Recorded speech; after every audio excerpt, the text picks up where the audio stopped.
You in front or behind me now? I'm like 2 seconds ahead. Not even 2 seconds. Perfect. How we doing, everybody? Welcome back. Live stream tonight. Carlton versus Geelong. We both picked Carlton, didn't we? I did, yes. Yeah, I know I did too. I think they're just in better form. That's really the big reason why I've gone for them tonight.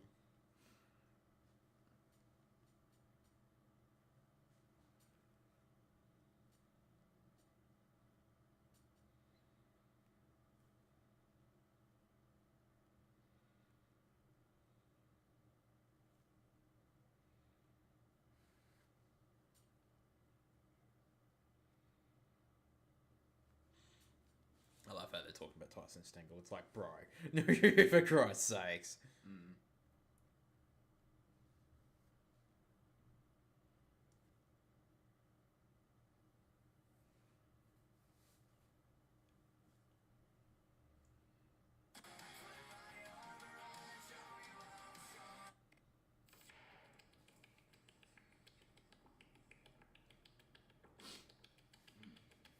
You. What are you? It's a red hot ball inside chocolate milk. Okay. Quality content. So the subs tonight, guys, are Corey Durden for the Blues and Gary Rowan for the Cats.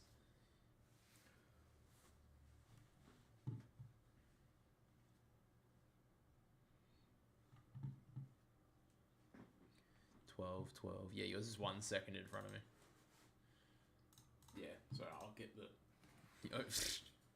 So both teams moving into their positions now. Both the decoding brothers get to each other first.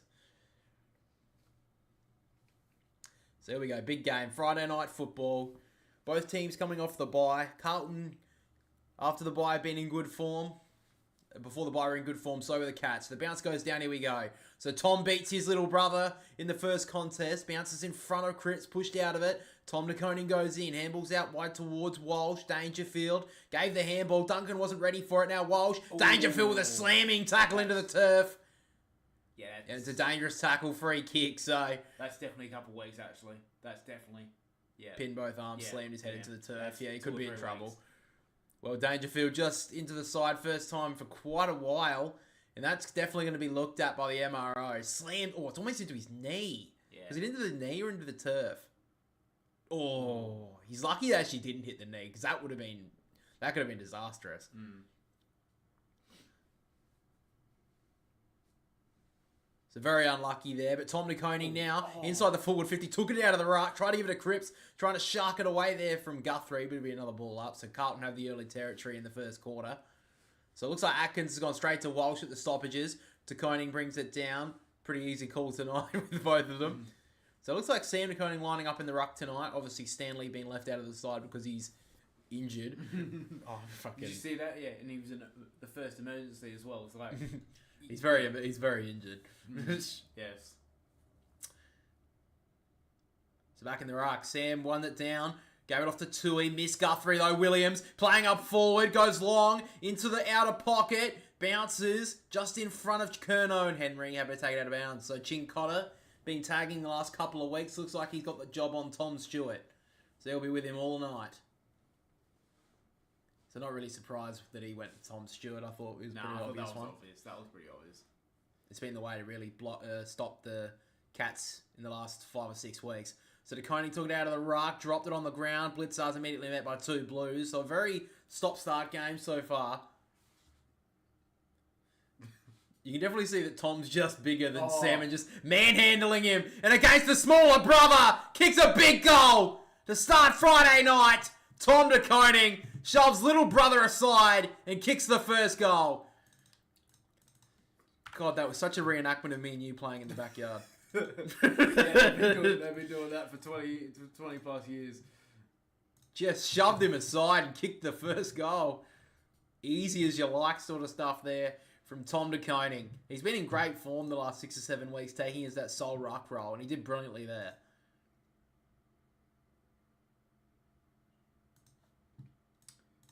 Just a little bit too easy in the end. Yeah, it was. That was Yeah. But you can just see already that Tom McConey could have a big night in the ruck. Yeah, I think Blitzstars has to take Yeah, that I role think at the moment. Blitzards is just...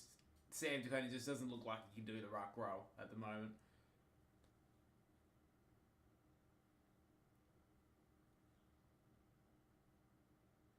So back in the ruck, Tom won it down to Walsh, and now Cripps. They're dominating out of the middle early. He goes long with the kick inside the 50. Good effort in front. No, free kick's been ripped out, and it's going to go to Charlie Curnow. I'm going to start here for the Blues. I don't think the Cats have had many touches at all. They would definitely not be in double digits. And the Blues have started brilliantly. Got the arms around there. Collar Jasny, a little bit unfortunate. Not a lot in it, but No, it was it definitely... It was going to be paid. Oh, jeez. He says... Anyway. Very unlucky there. Collar Jasny, but now Charlie Curnow. To get a very good start here for the Blues. He comes in, lines up, the crowd behind. Go up as one. And the Blues get 2 quick ones to start things off. 2 goals in 2 minutes, and Geelong... I don't think the Cats have had it inside their forward half. Anywhere near it. Both teams are both coming off the bye, so it'll be interesting. Looks like the Cats are just... A little bit sluggish off the first few slow minutes. at the gate. Yeah, very slow at the gate, yeah. Very easy start, really. They've not won a contest almost so far, the Cats. No, and then... What do you think the green, the orange? I actually like it. I think it's pretty cool. Very GWS-esque. It is very much Giants colours. Yeah, there is a reason they are wearing it tonight. I can't remember what it's called. Yeah, they have a reason for wearing orange. Yeah. Oh, not a lot in it, Richard. There's more than fucking nothing in it. So DeConing won it down. Cripps handballed out to the voice of Walsh. He snaps it forward on the bounce. Oh, no, Curnow down low. Couldn't mark. Duncan. Stewart got it away. And now Tui can blast it down the wing. 2-on-1 here in the Blues numbers. 1-2. Claims the mark here, Cowan. He's going to get it. Oh, God, I don't think it was. I think it came off of Atkins, but he wasn't too distraught about it. So now Cowan's going to go long with the kick towards half forward. 2-on-2 here, Chincotta. But then Curnow takes the front spot. He wants to wheel and go to his mate in Mackay, who's got the sit. He went up a little bit late, though. Dempsey couldn't gather to Koning. Dempsey, and now cleared from Guthrie. Not the greatest clearance, though. Hewitt cut it off on 50. He definitely doesn't have the distance here. No, George Stewart's not a very long kick. May seem like I think he's just going to hold it up a bit. He looks like he may set this up, looking for a couple of options. That's where he's going to go. Top of the goal square here. Maybe we're in the pocket for Curnow Guthrie, as he's been all year. Strong in the contest and got it out of bounds. Interesting if he gets an All-Australian spot this year. I think he'd be one of the better small defenders of the comp, Zach Guthrie. Yeah, he's been there underrated for Geelong also this season. Yeah. It's been all about Max He was very good last year too. Yeah. Tom DeConey takes it out of the ruck again to Cripps. Handball over the top to the voice. It wasn't to Walsh though. Stewart just handballs away dangerously. And now Akers got met hard by Dangerfield. Got a handball clear. And now Cowan doesn't kick a lot of goals. He goes long. It's going to go towards the line. And it's gone through for a behind. Yeah, it's definitely behind. I don't know why we're looking at this. It literally... Unless it's like... Well, that's not a good view. Check the other camera. What are they... Yeah, it's gone through for a point. Sorry, it's the KOs in the way. But yeah, it went through for a point. So Charlie Curnow just there, just to make sure, just to make keep the umpire guessing. So early stages of the first term, and Carlton have dominated, coming off the bye in some red hot form early. They need to stop this midfield battle at the moment. It's just been... It's been DeConey, Cripps and Walsh all... Yeah, I don't think there's been any other players who have touched it in that middle area. They just need to possess the ball for a bit. Yeah. Just setting the flow a bit here, the Cats. And now Duncan nearly messed up the bounce to himself. He works it short to Dangerfield. He takes the mark. So he's been in controversy before his very first touch. But now he gets it. An absolute spiral punt forward for Hawkins. Wiedering took the front spot. Oh, brilliant. Around the body, around the world sort of stuff. Walsh hands it to Kennedy, who thumps it long for Chincotta against Stewart. Stewart did okay, but always landed brilliantly. Snaps on goal. The Energizer gets the third. Well, this is going to be hard to stop. Tom Stewart couldn't do much there. Chincotta did really well in the contest. They're they're up by 19 points with not much effort done. Really. I don't think the Cats have actually entered their forward half yet, and they've already got 3 goals piled on them. Yeah. But this is always going to be their concern. With the fact is that they just got no midfield depth at the moment. Yeah, Tanner Bruin's obviously out tonight as well. He's been one of their better midfielders this year.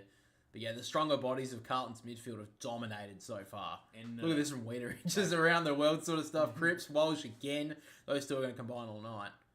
And then Chincotta again. Just good work here too. Just had to bring this to ground. He didn't touch it. Won't get a stat on that, but just brought it to ground. Tom Stewart couldn't affect the play. Yeah, he just needed the body on Stewart there. So Koning wins it down. Looks like Blitzar's gone into the right. Clark wraps up. Kennedy spun around. He's going to be pinned. Very unlucky there, but Jai Clark, he'll go forward with the handball now, and Guthrie will thump it long. First opportunity here for the Cats. He goes for Cameron. It gets at the back. Ricochets to Tui against the old side. He'll dribble through. Well, the quick reply there for the Cats from the former Blue.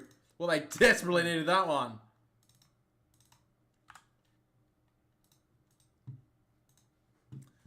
Well, a very fast start to this game. After a few early stoppages between both teams, we've seen 4 goals piled on. Well, they just needed a clearance and... Well, last time these two teams played, both teams got 100 points. Yeah. Which is very interesting, because both these teams are a little bit more on the defensive side, I'd say. Like, better on the defensive side. Well, like, Carlton obviously got a lot of better potent forward line this year. Yeah, Elijah Holland's Ollie Holland, sorry. Oh, it was a little bit unlucky. Yeah. Tom Hawkins just tapped it straight to Tui. He was a little bit lucky. Yeah, he's just got the unlucky bounce. Well, unlucky tap from... So Blitzar's in the ruck. He won it down. Looks like he's the better option so far. Holmes couldn't gather. And now Cripps. Short ball, wide. On the bounce there. Always couldn't gather. Bose did well. And now they can rebound here, the Cats.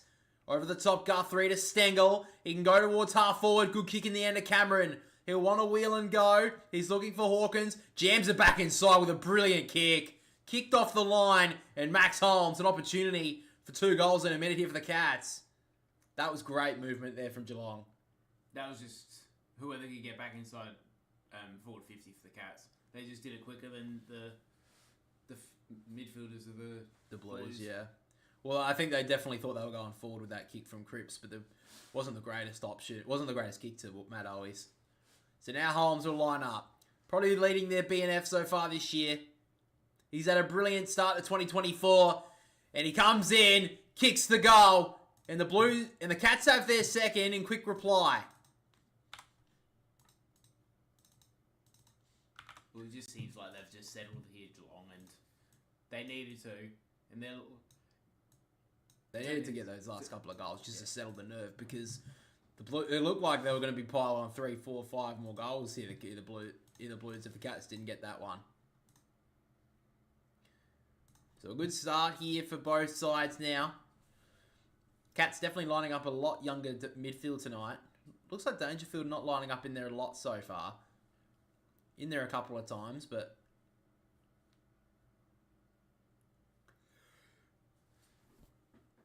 Look at that replay, and there's 5...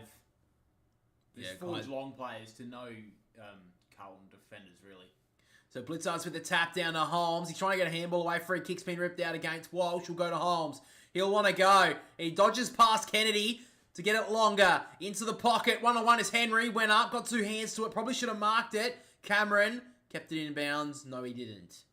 So now, every single time the team goes inside the forward 50, it looks like a goal's coming. So it looks like I think Blitzar's just has to be the ruckman tonight. Yeah, they've looked a lot better in the midfield the last few stoppages when Blitzar's been in there. So from the ruck, tapped out there from Hawkins, but the Blues can recover. Hewitt out wide, good kick in the end. And Mackay takes the mark, and Blitzar's, as a good defender, just lands on top of him. Mate, man. A little bit of an ear massage as well, just to go along with it. So now Mackay from half back.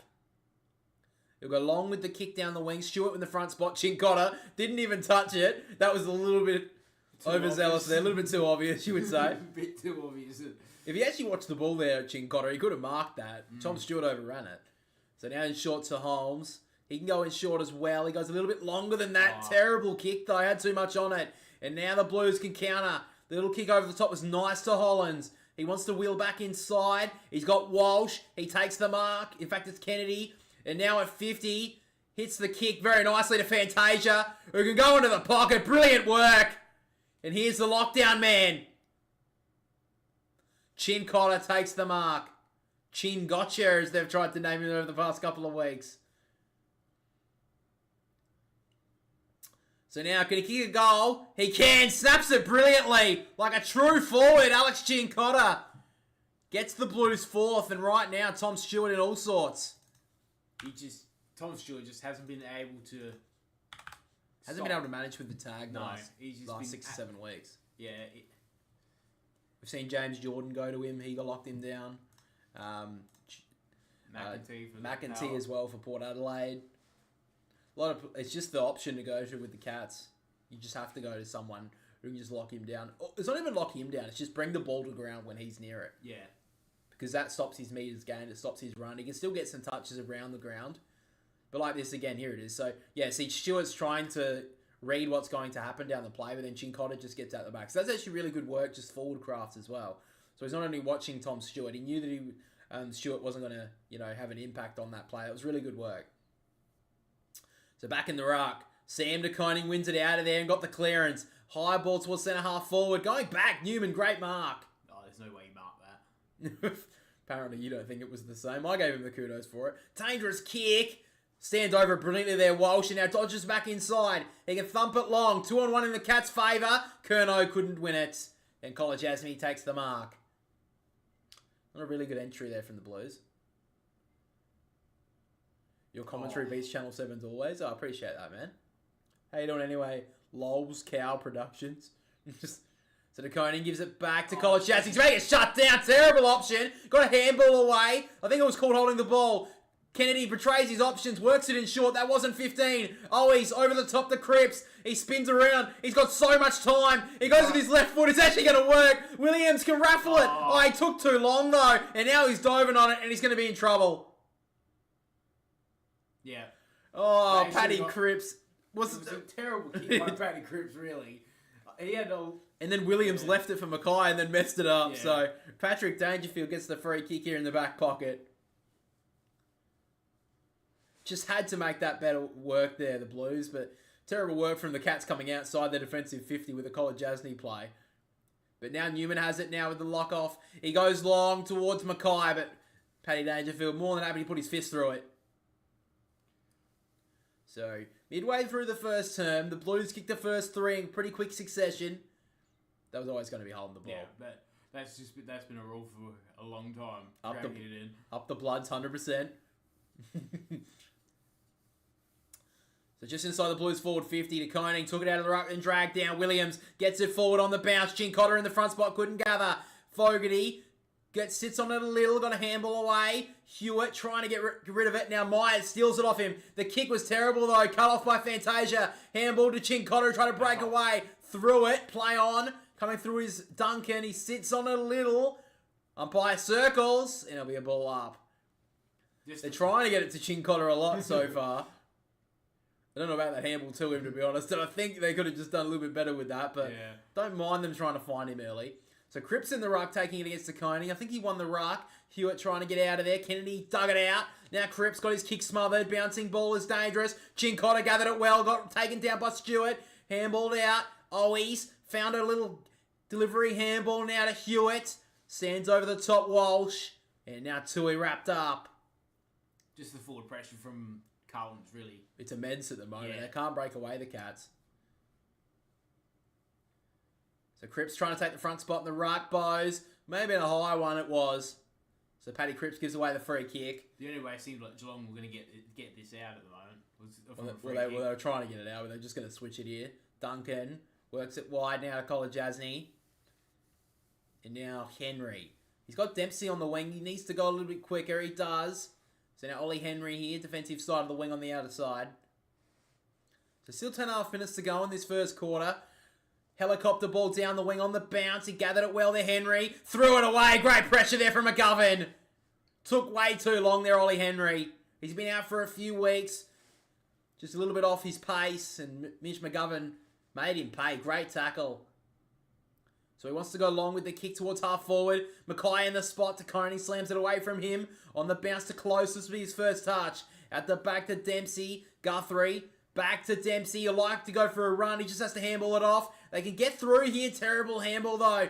Myers try to make it look okay. Boyd, they work it forward here from Cowan, but Guthrie goes back well. I would not be surprised if all the leading disposal getters in the first quarter for the Cats is either Max Holmes or every single defender for the Cats. They're just linking up at the moment. They just can't break forward. Pop kick there. It works out for Hawkins. He can go forward. Not a good kick, though. No. He had the option there for close, but he set it up too much there for Kennedy. Never to his advantage. So he works up to Fantasia now. He'll go long. Mackay in the spot. Good kick in the end. He got hands to it. Probably should have got a free kick and he will. So great work there from Mackay. It was a good kick as well to him. Fantasia back in the team this week. He's had a couple of good moments so far. And Henry couldn't really do much. Just had to throw his arm up at hope. And always a free kick.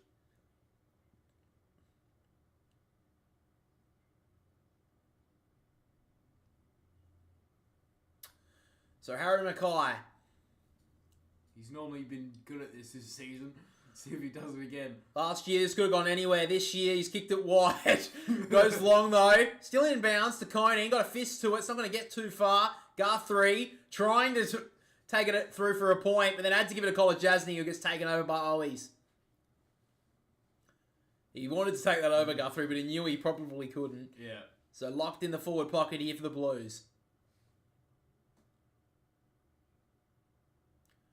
So Tom Stewart on the bench right now. Chincotta came off with him. Back in the ruck. De Coney got a tap down. Trying to sock it off the ground there. Cripps towards the goal square. Curnow trying to get a boot to it. Slung it again. Now Hollands threw it out the back. Hewitt, that was smart. Really smart play. Could have blazed away, but he kicked it short to Akers. You reckon he meant to do that? 100%. He 100% meant that. Let's look at that replay again because I think he did. Sure. I think this is perfect. Yeah. That was a throw, though, by Hollands, by the way. A little tap on with your hand, that's a throw. But anyway. So Blake Akers, bit of a journeyman. Started at the Saints, went to the Dockers. They didn't want him. Carlton picked him up. And what a signing he's been. Was the hero in the final series last year. And Blake Akers goes back and then strikes it straight into the left goalpost.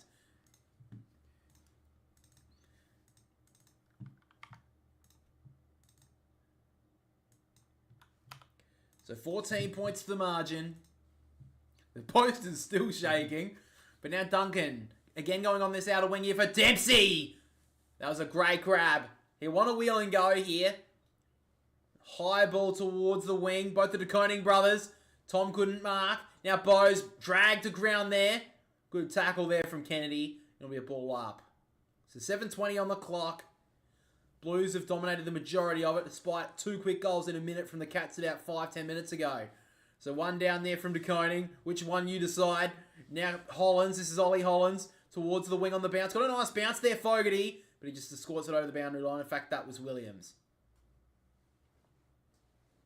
So centre wing out at side. Who'd you say being best player on the ground in the first quarter? I'd probably say I'd probably say Tom De Koning, really. Up there with I think and Cripps and Walsh as well. They've just dominated. All three of them have played brilliantly. Yeah. So from the tap down, Kennedy had a couple of handball options, worked it short. That was okay to Williams. Playing up forward, he's been a real danger man lately. He works it with a low dart, and it was brilliant to Owies. Even one of the best defenders in the comp, in Zach Guthrie, could do nothing about that kick. An absolute worm burner. Well, did he mark that? Hang on. Well, nonetheless, it's been paid. And I think he did. No, it's a mark. Good mark there from Matt Owies. Yeah, there's nothing the defender could do there. Just praying that it hits the floor. So Owies already got one. 9-goal one from the set shot, so not to put a moz on him, but he's been very competent at this point in his game. So Matt Owies comes in, and I think I may have mozzed him. He's kicked it out to the right-hand side. That was you on a Sunday night for the poor game. You get the mozzing the GWS players. I think you're doing it deliberately. Oh, maybe a little bit. It didn't really work out for you. Not in the end. No, it didn't work in the end. So now Tom Stewart has it on half-back. In short now to Dangerfield. This has been where they've broken down the Cats so far in this game. So Dangerfield takes his 4 metres and goes long with the kick. Stengel couldn't mark on the bounce to Dempsey. Coming through, there was Sard. Hollands got the handball interrupted by Hawkins. The Koning did well. Wiedering got the kick away brilliantly. He's one of the best in the comp. Jacob Wiedering did brilliantly there. So now Ollie's kicks it short. Finds Hollands. This is Ollie Hollands. He works it inside now to Cowan. So the Blues just taking their time here. They don't have to blast away yet. Works the kick inside. Terrible option. Dempsey cuts it off. And he can make them pay on the counter. Great kick to Myers. Oh, that was a bad kick there from Cowan.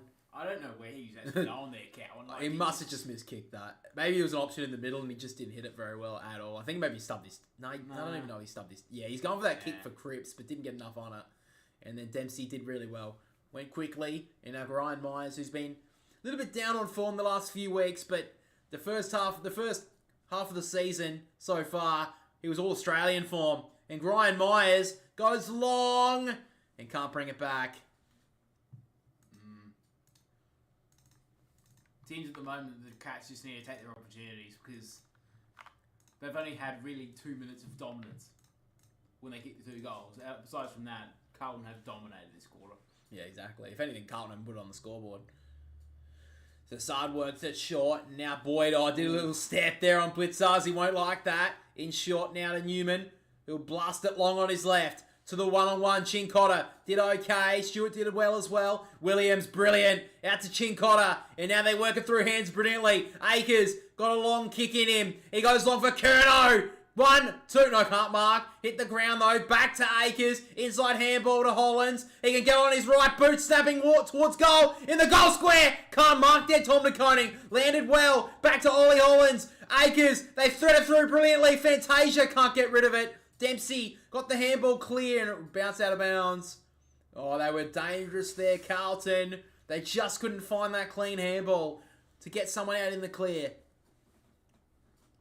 You were just waiting for them to get that easy snap on goal. They just needed one clean ball and they would have got a goal there. There's good scrambling defence there from the Cats. But you can see that pressure there from the Carlton in this first quarter inside 50. No, neither Ruckman could get it. Walsh sees a handball out. Now Hollands. Akers, he's going to blast it to the top of the goal square on the bounce. Smothered it well there. Stewart kept it in front. He's still running through. Did brilliantly there, Stewart. Cowan out the back to Walsh. He's got an option inside 50. Low ball for Curnow. Can't mark, but he gets the free. Up against the much smaller Duncan. He couldn't do much. Had to see if this one was a free, though. The last couple have been a little bit dubious. Yeah, I think that one's there. Yeah, he got a bit of a arm on his neck, shoulder. Yeah, that's going to be paid. But really, if all things considered, the Blues probably be further in front. They've had more than double the amount of inside 50s right now, Carlton. And they need to start putting it on the scoreboard. And who better man to have it than Charlie Curnow? Probably the best in the comp. He comes in, he kicks long. He's the favourite son at the Blues. And he kicks his second.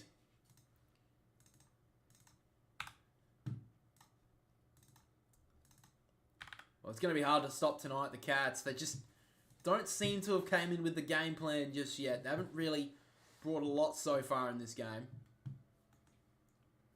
No, they haven't won the midfield battle, and that's where they needed to win it tonight. So they haven't done it yet, but they've got three and a half quarters to try and fix that. Yeah, I think right now they just need to fix up their midfield game. Which did hurt them against Sydney. They were good in the first quarter and a half against Sydney a couple of weeks ago, but then they fell off really quickly. It looks like those big midfield... I mean, obviously they're a young midfield team, the Cats, and especially with the likes of Bruin out as well. That's a big loss for them. So maybe it would be... I don't know how much Dangerfield will be able to play through there tonight. That's the problem. He's in there now. Oop. So it looks like a warning against the Cats. That's the disposals inside their 50. 35 to the Blues so far in this game. Only 3 to the Cats.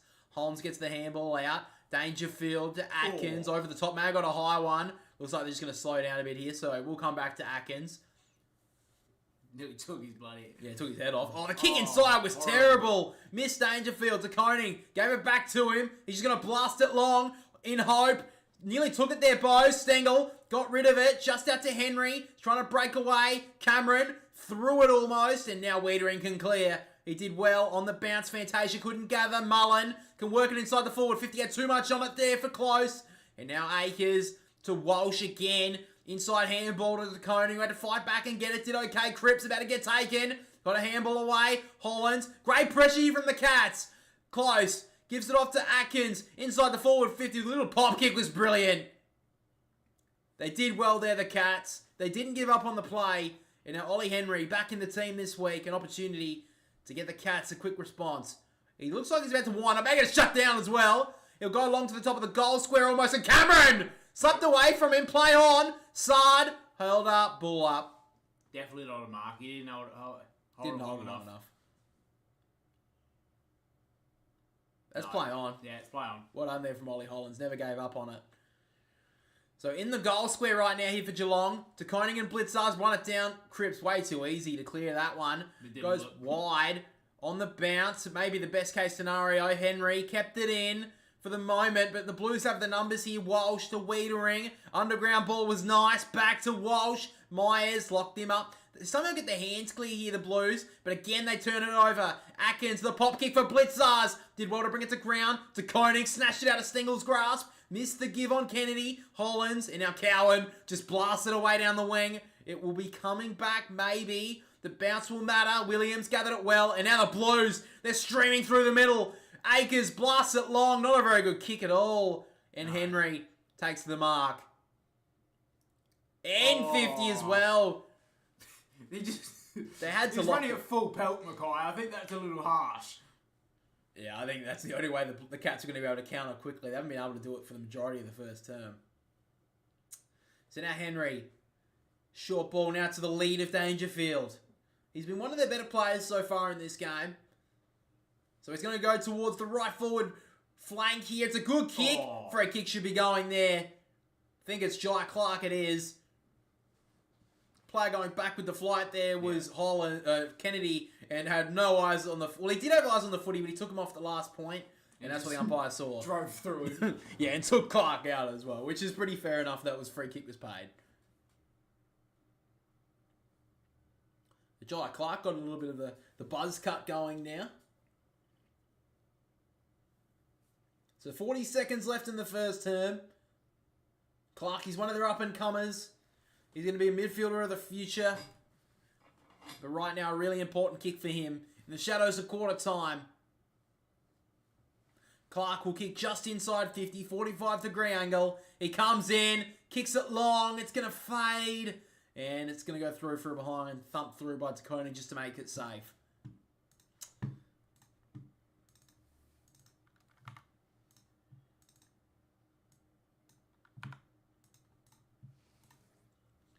So now in short, McGovern to Boyd. And this should be the quarter time scoreline. With about 8 seconds left. Boyd will just thump it down the MCC wing. High ball. In front was O'Connor and it gets out of bounds.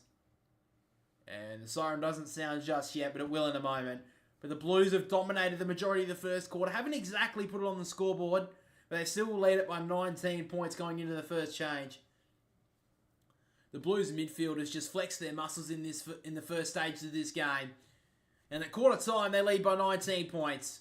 The Blues 5-3-33 to the Cats 2-2-14. Well, let's have a look at the statistics, eh?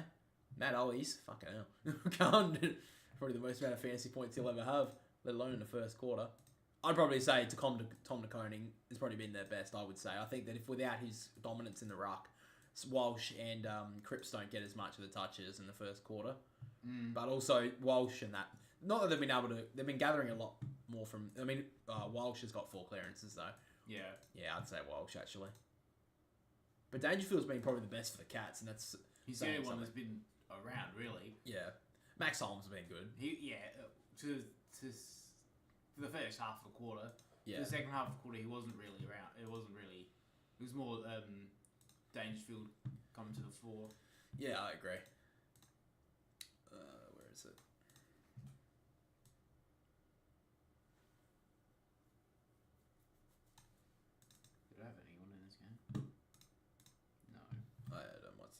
as vice captain, Sam Walsh. Don't you have Sam Walsh? No. Why? I don't know. What do you mean you don't have Sam Walsh? Such a hater. Oh, yeah. Just got feisty. Yeah. God, I don't watch ads during the fucking week, so when you see them on fucking Fox Footy, it's like, oh, get away from me. Hmm.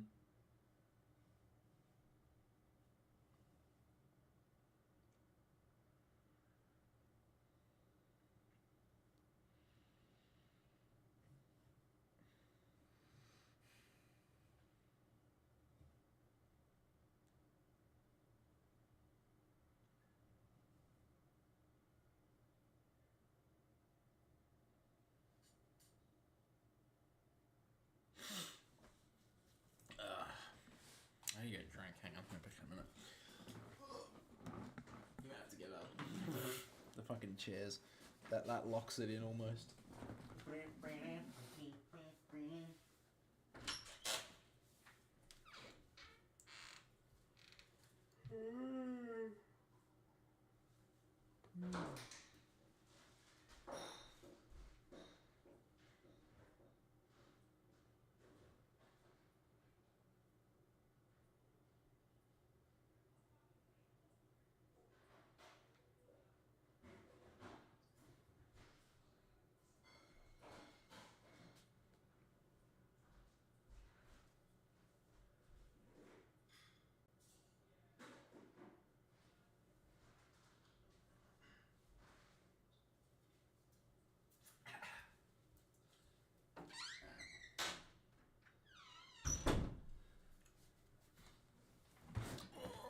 Back. I'm so fucking old. I'm 26. It's time to put it in. Time to put in my resignation, retire. Oh. Yeah.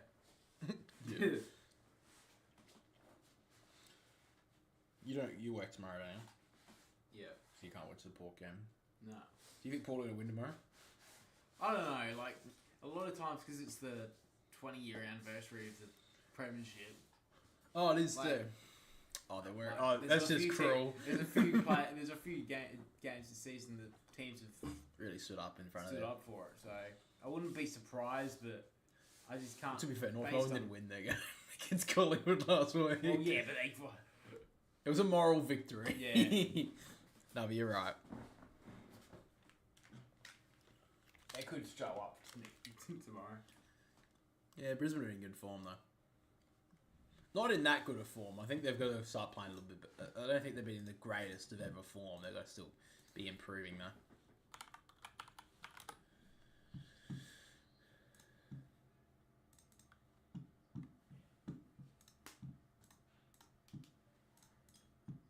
Fuck off, Twitter. I can't believe you have to be signed into Twitter now to read tweets. Like, you know the tweets that you send me, like the different AFL stuff? I can't read them because they go to the website. Yeah. And then when I click on the app to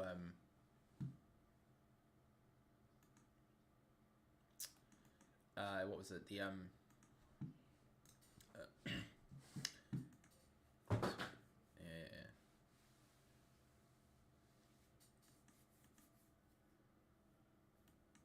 Okay, that's not gonna show it, is it? Where's the AFL?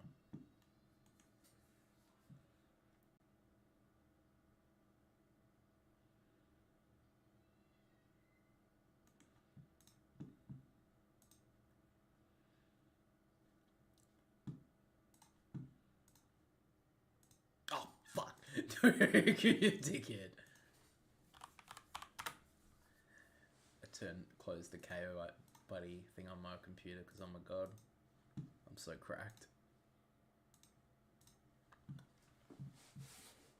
The second quarter's about to start, guys. I'm just getting a perch. Fucking idiot. So what do you think about Dangerfield's tackle? You think that's going to get weeks? Yeah, that should be 2 or 3 weeks. 2 or 3 weeks? Yeah. The one thing that will save him, though, is Sam Walsh continue to play. By the way, he didn't get checked, by the way. Yeah, I will say. Yeah. So Carlton clearly weren't that fucking... They're like, yeah, fucking whatever.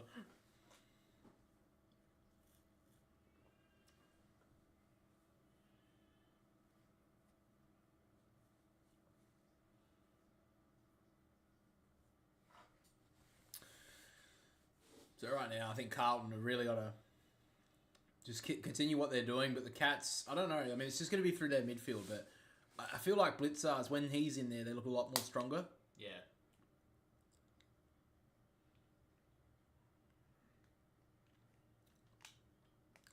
So players starting to move back into their positions for the second term.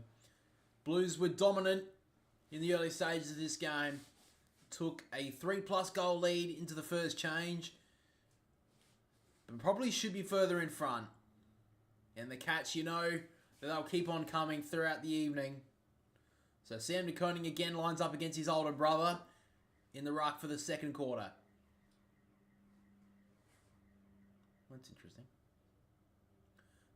So bounce goes down. Sam de Koning won it down, but straight to Walsh and Kennedy. They come through the front here of the clearance. And now Chincotta, low ball towards the forward 50, but Duncan gets back. So he wants to go. Out of side, they have the numbers here. Holmes turns around, a little bit nonchalant, takes his time, and now thumps it towards half forward for Hawkins. Wiedering got in the front spot, did really well, gets it out of bounds. You think he's all Australian form this year? Wiedering. He did miss a couple of weeks, but I don't know. I think there's been a couple other defenders, like big defenders that have been better in a way. yeah. I think they've played nearly every game as well. So Yeah. he'll definitely be in the 40. Yeah. So Blitzars won it down. Dangerfield dug it out of there towards Blitzars again. Newman bodied him up. And it runs out of bounds. So Geelong have the early territory in this second term. They'd love an early goal too. Huge crowd at the MCG. Probably 70 plus, I would say.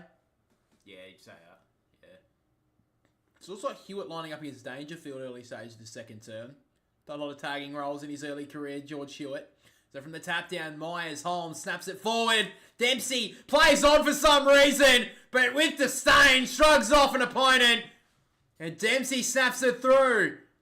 Don't know why he played on. I think he must have thought it was touched, but didn't worry him one bit. And the Cats get the first goal of the second term. They needed to start, well, Geelong, and they've got the first couple of clearances, and I think after the first bounce, it seems like Blitzars has gone into the ruck. Maybe what they're trying to do is Sam de Koning in the ruck at the main stoppage, but then around the ground it's going to be Blitzars. Maybe that's the way they're going to do it. That's a great goal there from Ollie Dempsey. So the umpire didn't call play on? I think I heard the whistle. So Holmes snaps it. He paid the mark. Yeah, he just played on. Yeah. He's like, no, I'm going myself, boys. Good finish. Yeah, it's Fantasia that was on him in the contest. It's just They didn't get out it the was back. ball watching. It was all Fantasia was doing. Yeah, I don't think Fantasia really a lot of stoppage plays that he does. But back in the middle we go. Tom de Koning won it down. Kennedy straight out to Walsh. They've been dominating. Couldn't gather cleanly. Kennedy may have got a high one. Play on. In fact, to Hewitt. Got met there. Bakers. He got a tackle on nicely there to Atkins. It'll be a ball up. Thought Atkins was going to go to Walsh in the first quarter, but wasn't really sighted on him. I think that may be more looked at in the second term. So de Koning won it down. Blitzars ricocheted straight to Atkins, who got slammed into the turf. It'll be another ball up. So won it down. That one was Sam. Gave it straight to Hewitt. Now Walsh socketed off the ground. Ricochets now to Dangerfield. He'll just thump it towards the wing. On the forward side, they get the lucky bounce here. Henry got a handball option over the top. Miss Stengel. He's got some time though. And Tyson Stengel, ever dangerous, and misses. That needed to be a goal. If you just ran at the goals, he may have actually got that. Oh, you're just old school. Oh well, come on. I think you should have kicked it no matter what. Yeah. So he works it down the wing here. Akers, great pressure there from Zach Tui.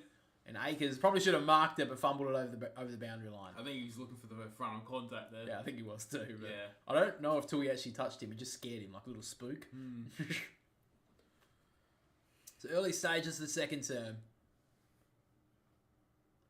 So throws it back in here to Koning. No, it was Blitzars who won it down. To Koning shoveling it out. Walsh stepped through. Did well. He thumps it long. Going back there with Sam de Koning. Couldn't gather. Did well to give it to Guthrie, who shrugged off Mackay. Short little kick, had too much on it. On the bounce, right in front of the interchange gates. Akers got pushed off it. Did well there, Tui. The veteran, Atkins. And now Dangerfield betrays a lot of options and thumps it long. for Dempsey. He'll go up. He gets out the back. Cameron on the right boot. Doesn't use it very often, but he gets it through.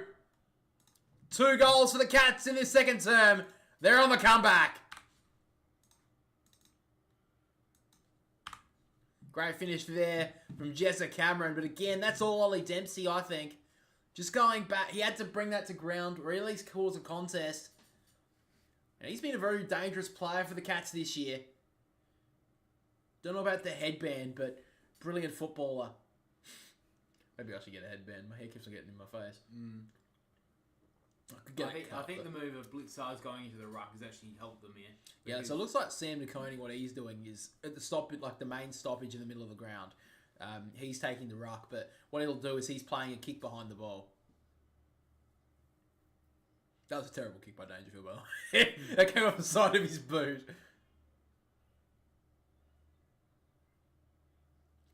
So back in the ruck, DeConing won it down. Cripps again. They got to sort out these centre stoppages here. The Cats as Hewitt goes forward. Mackay on the lead, probably just too far out to score. Maybe if he gets a little bit of a run up, he'll drive it long to the top of the goal square. 3-on-3. Always is there on Stewart.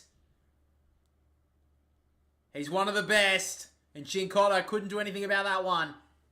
So now Stewart runs away into the back pocket, works it out wide. Taking the front spot, Myers went up, couldn't mark. Holmes over the top, missed the give. Hollins went one way, nearly fell over. Handball out the back to Hewitt. They're running backwards here. They've gone about 70 metres back here, the Blues. But Wiedering, little dance step was okay. And then a kick to Hewitt was nice. And now they can work it up again here, the Blues. Hollins about to get tackled, got the kick away. Just inside the forward 50, going back was Guthrie. That was courage, did well. And now Mullen can clear. Not a great kick. Standing underneath it, there was Akers. Got met hard. Cowan stepped past Dempsey. Give it out now to Akers. Low dart was brilliant. And hit up Orazio Fantasia.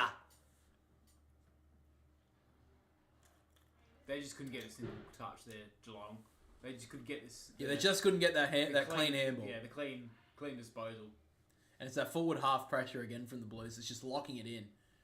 Something the Cats have probably had in the second term is they've been able to get out a little bit easier. But that was great pressure. And now Fantasia probably hasn't met the standards that they were expecting at Carlton this year. But we know he's a real danger man up forward. And Fantasia comes in now. This will fade back, but not enough. Really not meeting the standards. I mean, obviously the last few years at Port Adelaide, his injuries really took over his career. He left as a delisted free agent, or I believe, or is he rookie? He was one or the other. Yeah, doesn't really matter anyway.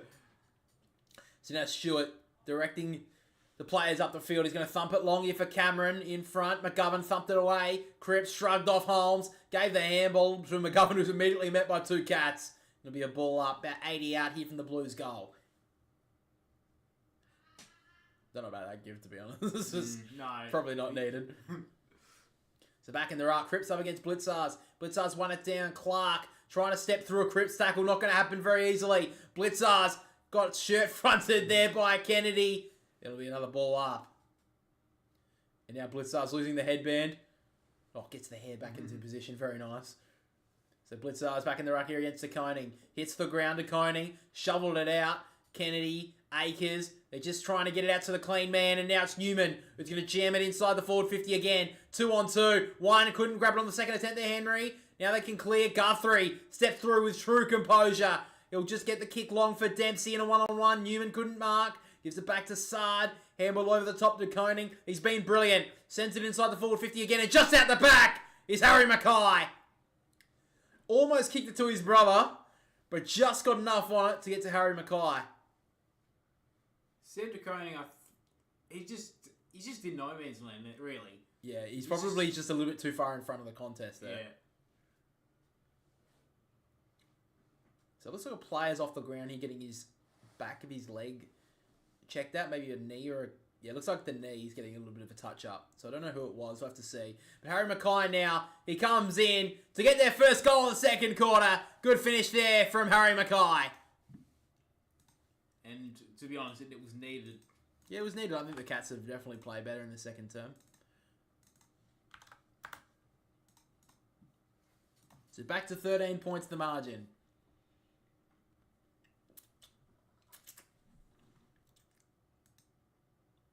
Yeah. Come on. Who's the player? Damn. What player? Oh, the player off the ground. Yeah. Does it say it on here, does it? No, it wouldn't. Could it say it on here? I think it's either Cowan or Kennedy. It's got to be Cowan. It's either Cowan or Curnow. It's Curnow. It's Charlie Curnow. So back in the ruck, won it down there towards Hewitt, but he couldn't gather. Now Holmes takes a bounce. One of the first centre clearances they've had all game, Geelong. He gave off the handball now to Tui, who has to break stride. Handball over the top. Now to Blitzars. Tui kept on running. The low ball inside the forward 50, not on the same wavelength then. Him and Hawkins, and Wiedering cuts it off. It was the right option, just wasn't executed properly. So now Wiedering runs himself into a little bit of trouble, gives it to Sard.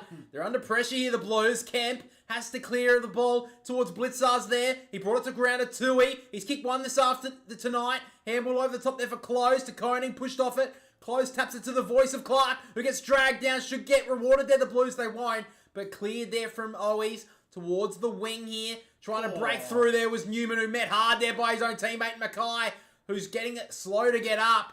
Now Hewitt, short little kick was terrible and cut off there by Guthrie. He goes back here. Now Tui. Slow to get up here, Harry Mackay. May have to come off. Tui can blast it long though. 3-on-2 here for the Blues. Kemp gets across and thumps it out of bounds. So Mackay's coming off. Yeah, head clash. Curnow comes back on, so it's good to see he's back. Ooh. You know, he may have been saved there. I think it's Newman, because College Jassy put his hand into his face. So 13 points to the margin, 13 minutes still to go in this second term. Umpire throws it in now. DeConing takes it out of the ruck. He'll clear it once again. A little bit of a floater down the wing. Stewart and Chincotta. Stewart did well. Got a handball away. Dragged down as he got a handball and be out of bounds. So I think Stewart's definitely fought his way back in the second term. Just got a handball away. I think some of the Blues fans were hoping that it was going to be deliberate, not cold.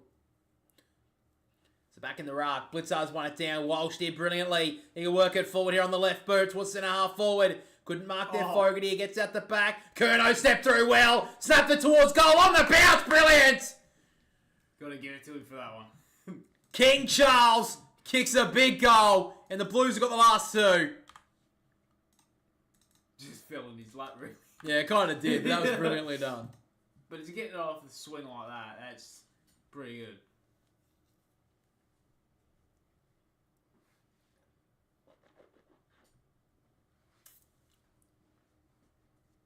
So Harry Mackay coming back onto the ground and straight back into the middle. So he's all good. Which is good signs here for the Blues. Just too easy again here from the stoppage. Jai Clark a little bit young there. Just a little bit immature on that play. Just can't let Sam Walsh come through the front of out of the stoppage that easily.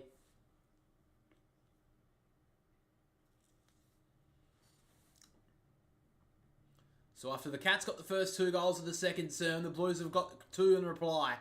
From the tap down, Blitzards did well. Bowes feigned the gift to Holmes and breaks through nicely. He can thump it long. Inside the forward 50 out the back. Wiedering did really well. Hawkins has to do better than that. Just had to bring that to ground. Wiedering is really dominating you. He's taking front position of Hawkins and he's not really moving him. Little kick over the top. Couldn't mark that one there. Kennedy went to thump it long, then realised he should give it back to Hollands. Goes along with the kick from Mackay. Holmes. Real courage to go back and take that. So centre wing out of the side. Max Holmes has the footy. Short kick inside. They've gone for that a few times tonight, but have missed it basically every time. Hollands, inside kick, just has to hit the target, and he did. Newman can go inside the forward 50. On the bounce for Curnow. Has to do something here, Mullen. 2-on-1. Missed the handball, though. Oh. Fantasia got met hard by Henry. He did brilliantly there. Jack Henry came off his man and took the football. Over the top now. Clark goes one way, then the other again. Missed the give. Newman, usually a good user, works it back inside. Wasn't the greatest kick though. Cripps wrapped up, got a handball away, and the Cats now can counter. Blitzars with the clearing ball towards the wing. They got a player at the back. Wiedering did pretty well. Cameron trying to tap it to his own advantage. Duncan back to Cameron. They work it back again here, the Cats, and Clark works to kick it back inside, turns it over. A lot of turnovers in the last few minutes. The inside kick there from Williams. Hits Arboes. Out wide, he's got a lot of space here, Fantasia. He went one way, ducked back inside. He thumps it long. Inside the forward 50. In front was Curnow, but Akers just snatches it out of his grasp. So many times that the Cats had a chance to get away, but just one bad kick, one bad disposal. Blues made him pay. Carlton has just been really clean when it mattered. Yeah. And they're going forward, Geelong can't connect. So now Blake Akers hit the post in the first quarter. Pretty much straight in front, about 25 metres out. He goes high with the kick, but he gets it home. And the Blues take a game-high 25-point lead.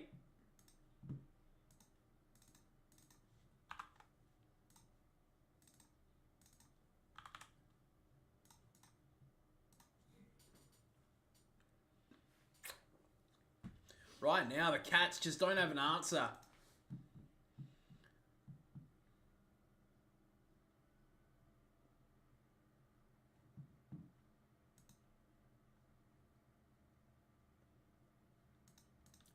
So right now, Charlie Curnow leads all comers with the 3 goals. On the disposal front, it's Paddy Cripps and Sam Walsh with the 14 touches each. God, these graphics of Channel 7 suck. Fucking hell. I'm not saying they have to be brilliant, but for fuck's sake, a little spinny fucking twirl. Holy shit. Anyway, back in the ruck we go. De Koning put a knee into Mackay. He did well there, Sam De Koning. Fought back. Now Clark getting it forward.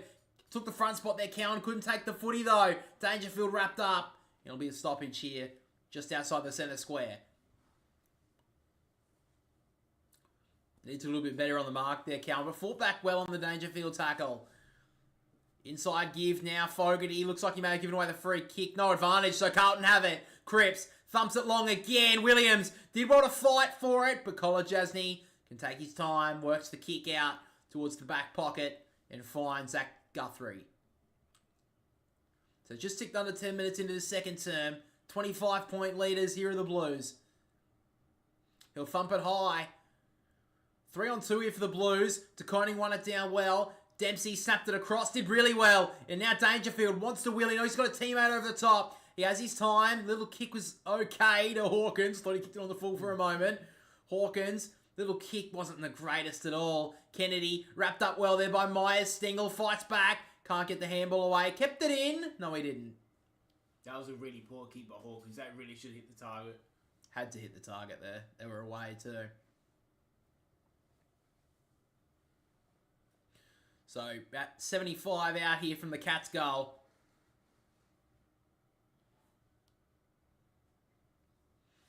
So, it looks like Cripps up against Dangerfield. Great match up, that one. Back in the ruck, Sam De Koning. Definitely done better in the second term. Myers back to Duncan. Myers got tackled immediately as he grabbed the footy. Bowes strong over it. Just couldn't get the handball clear. Walsh wrapped up there by Duncan. Just gave it to Hollands, but a ball up was called. So right now, the Cats desperately need the next one. There's so much time left in this game, but the Blues are starting to really flex their muscles. Cripps got a kick away towards the boundary line. This will be called. You watch. Oh, no, Kennedy kept it in. He did well there. Had to. I think that would have been called insufficient intent. So now Kennedy takes his time. Got a high ball towards the wing. Up went Hewitt and Clark, who got it down. Dempsey just got bumped into the turf. Now Duncan wraps up Walsh, and there'll be a ball up.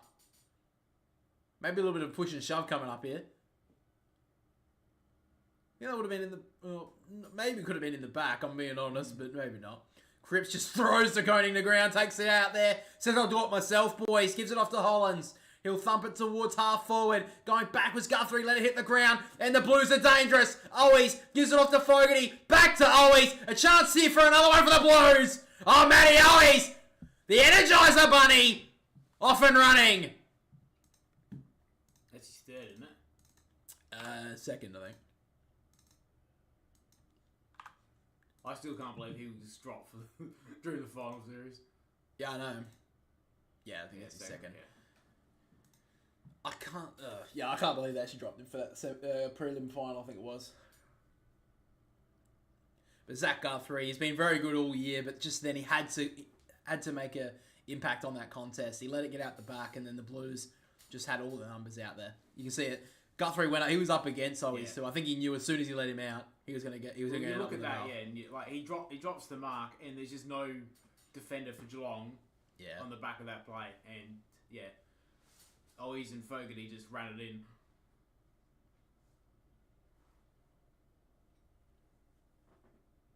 It's a great work there from Carlton. They led it by 31 points. De Koning won it down. Clark stepped through, gave it off the handball. Good tackle there from Dangerfield on Walsh. There'll be another stoppage. Carlton going to win, Benny. Well, they're definitely doing well so far. 31 points. Going to be hard to stop them now. So Tom De Koning won it down. Hewitt was held pretty much all the way through that. Got a kick away, though, and another stoppage. Wouldn't be surprised if the umpire calls for a dumb free kick in a moment. They're pretty known for doing that. Tap down there from Sam De Koning. Walsh got in and under. Handballed out to the voice of Cowan, who just thumped it away. And now Clark on the bounce just outside the centre square towards Henry, who got beaten brilliantly there by Boyd, who's more than happy to just take that over the boundary line. Doesn't get a lot of plaudits from anyone really else in the AFL, but Carlton would love him. I think they've got to stop this. Stop Walsh at the moment. He's just dominating the midfield. Yeah. He's getting first possession nearly of every single stoppage at the moment, it feels like. Yeah. So Blitzar's won it down. Clark, he's actually had a pretty good second quarter, wrapped up by Cowan. There'll be another stoppage. I do like they've given a lot more of stoppages for Jai Clark in this game so far. He's had a lot of it. Blitzar's won it down. Dangerfield stuck a hand out, couldn't grab it. Cowan snapping ball straight out on the full. So true centre wing out of the side. Mitch Duncan will take it.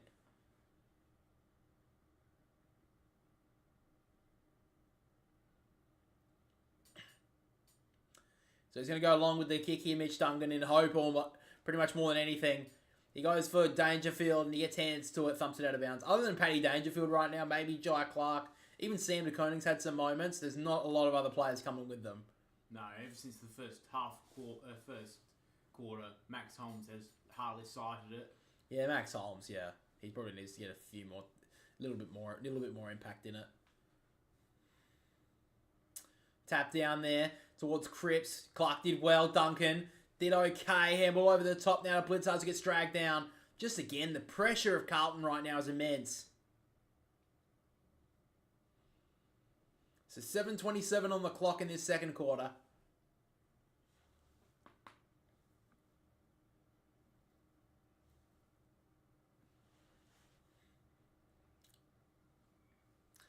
Throws it in again. De Koning won it down. Great pick up there from Myers. Duncan shovels it out to Clark, who's just got to get it long again. Into the pocket. Just in bounds here for Cameron. Hit the ground. Stengel. He's dangerous. Got touched as he kicked it. Henry went back. Got boots the ball quickly. Bouncing into the pocket is Stengel. Can he get to it? No.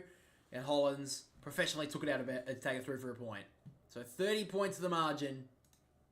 There's just no method into how Geelong are getting it in the forward 50. Yeah, every single time it's a pressured kick. So I don't think they can use any sort of method at the moment. Whereabouts is Leon Cameron now? He's coaching at the Sydney Swans. So it goes along with the kick. Going back nicely there was Kolajasny. So for the first time, probably in this game, they can lock it in here, the Cats. Short kick now to Clark. He's had a lot of it in the second term. Or feels like he has anyway. He's got Sam De Koning leading into the pocket here. He won't get to this one. So it goes long for Cameron. Fist on it. I think it was Cowan. He goes out of bounds in the left forward pocket here for the Cats. 6:37 on the clock. Again, the Cats just haven't been able to maintain the ball inside their forward 50 for the majority of this contest.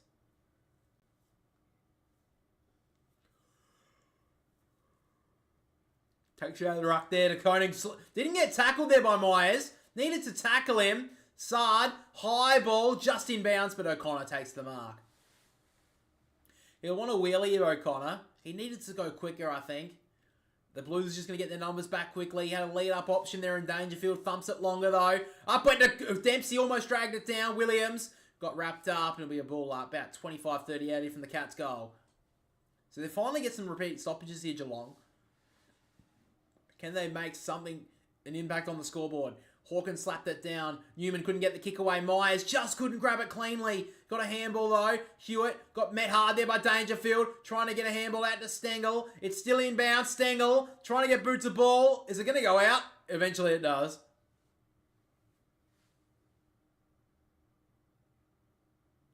There were some ridiculous stories in the midweek about Neil Baum coaching the Crows next season. I think he may join them as like a list manager sort of role like he did for the Tigers or something.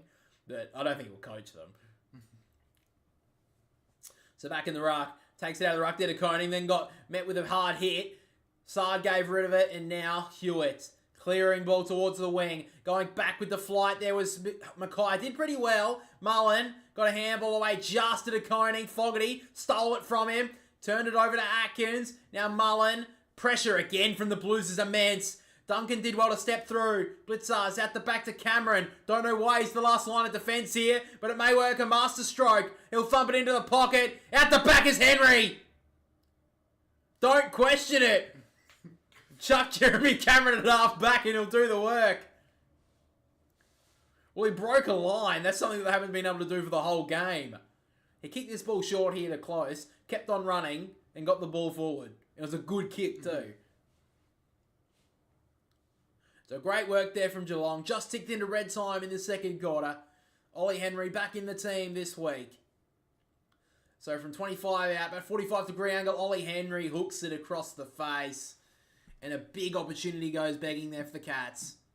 Had to kick that. They've dominated the past 5 minutes and they just need to cap it off with a goal. 29 points to the margin. Sard works it back. Wasn't the greatest kick, but Boyd able to take it.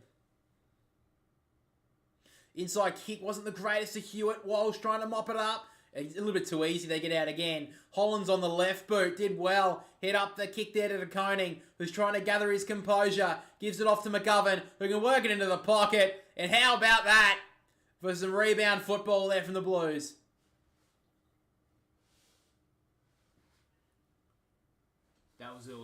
That was way easy silly. transition. That was one of the easiest transitions you'll see. Jeremy Cameron did play halfback as a younger in the AFL. Oh, did he? I always knew he was a forward.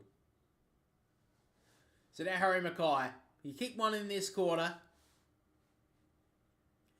Hasn't had a lot of impact in this game, but it just feels like he's just ready to go into this game. Really burst onto the scene. Harry Mackay kicks that one brilliantly. The only thing the umpire could do was just watch that sail over his hat. That's 10 goals now for this in this game now for the Blues. They are going to be hard to stop.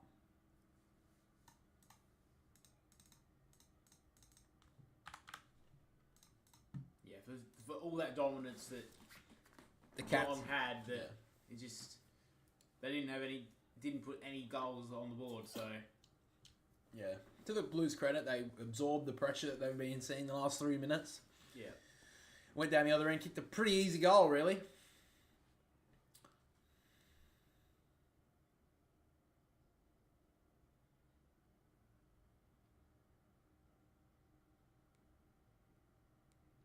I do think it's annoying that they keep bringing up the goal kicking about fucking Harry Mackay. It's like, if you didn't know, he's having a good year.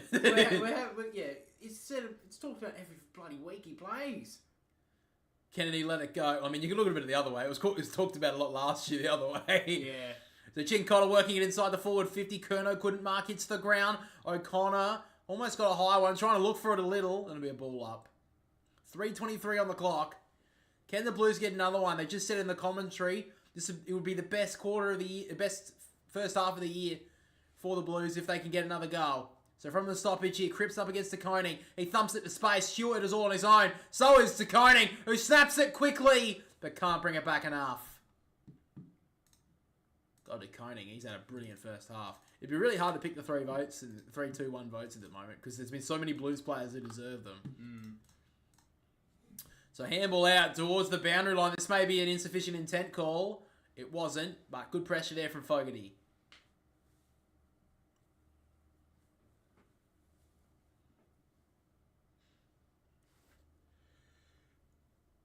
So just outside the full 50 for Carlton. Sam DeConing won it down. Atkins couldn't grab it cleanly. Hewitt, underground handball, just missed Fantasia. Socket off the ground towards close. Now Cripps delivered it well to Boyd. He'll kick it into the forward pocket here for Curnow. Stewart got a fist to it, hit the ground. Holmes out of his grasp. Blitzars did well. Back to Holmes. Blitzars over the top to Stewart. Dangerous give. They can work it out here, the Cats. They did really well. Great pressure from the Blues. Bowes got held there. Yeah, he'll get the free. Only way the Cats are going to get out of that. They just, every single time the Cats got a handball forward, the Blues just came up with the pressure. So now Bowes goes towards half forward, and again, it's too easy. Brody Kemp comes across and takes the mark. You see Tom Hawkins looking back at the kick. It's like they're not the forwards of Geelong aren't doing much to help them out. To be fair, that wasn't a good kick though. Yeah. Duncan met hard by Cowan, wrapped up, and it'll be a stoppage on the outer side. So right now, 2:02 on the clock. Right now, the Blues got the Cats at breaking strain. 36 points the margin. From the tap down, Hewitt stepped through too easily. Gives it off to Cripps through the front of the stoppage. He portrays a lot of options. Little Hollywood kick over the top now to Hollands on the run. He tried to break away. Good pressure there from Stewart. Chin Cotter. Stewart put a little bit more vinegar on that tackle. And it'll be a ball up just outside the forward 50. Well, A little bit too Hollywood, I thought, there from Paddy Cripps. I think he could have just gone long, but he tried to kick it across. They need to put as much goals on the board as they can. Holmes about to get met by Cripps. Got a handball forward. Turned it over. Hewitt had the hands free. Fantasia. Boyd. Back they go now to Kemp, who can thump it long. Load up inside the forward 50 for Curnow. It hits the ground. Where are the Smalls? Here are the Blues. Duncan tapped it out. Delivered it to the voice of Cripps, who stepped past Myers. High ball. Top of the goal square. Curnow's the hope. Henry couldn't mark. Tui. About to get dragged out. Gone. Owies. Shut him down. And a chance here for his third. A brilliant first half from the Carlton forward line. And Matt Owies can cap it off in style.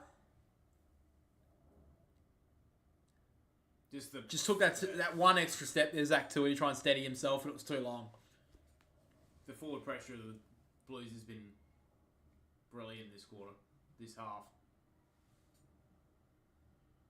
Doherty looked like Jeremy McGovern there. Too easy, poor kid.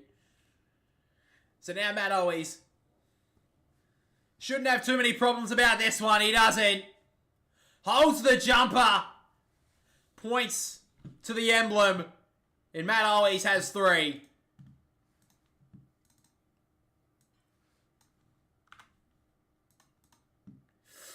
Ooh, this is looking a bit Gold Coast-esque, if you'd say.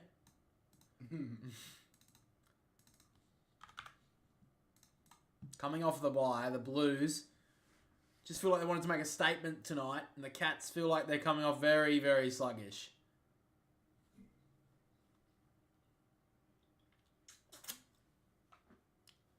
Just had to clear it to him. I mean, he's been one of the better players so far in this game, but had to get rid of it. Might as well change the rugby league. You might as well, man. At this point, I don't know what the Cats are going to be able to do. It's 42 points now. Hawkins can't get involved in the game. Cameron's had one good moment.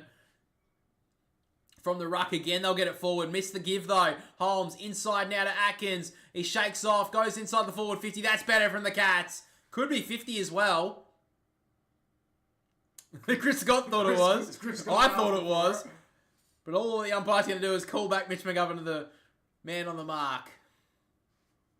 So the siren will sound here for half time. Jeremy Cameron will kick it on the siren. Well, to say they need this one is a true understatement. From outside 50, Jeremy Cameron loads up, kicks it straight, gets the distance, and the Cats get one going into the main break. I think he played on there. He played on as he went around the body there. He's like,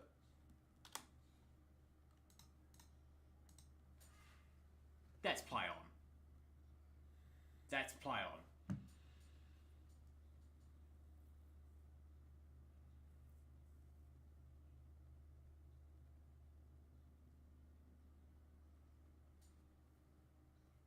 Yeah, he's fucking half a metre across. He's like 2 metres away from his mark there. You're going to arc your run up a bit. Yeah, but you're supposed to start from outside your line and then come back onto your line. That's what I thought it was anyway.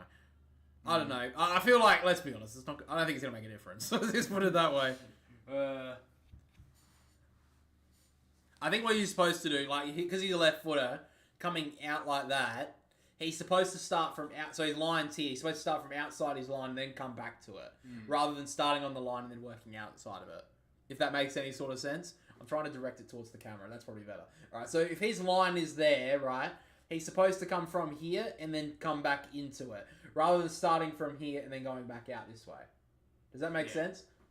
I mean, you can, because you can see what I'm talking about. But I'm trying to talk what I'm. That's what I believe it is anyway.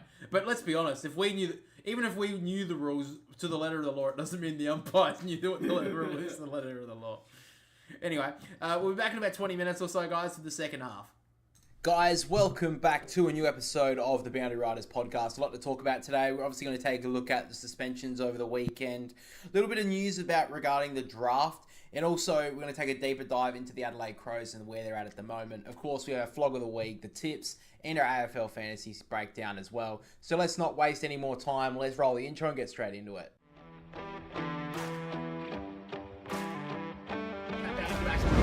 And then Rankin from the pocket. Don't tell me, Isaac Rankin! Yeah. He's just got the license for a brothel.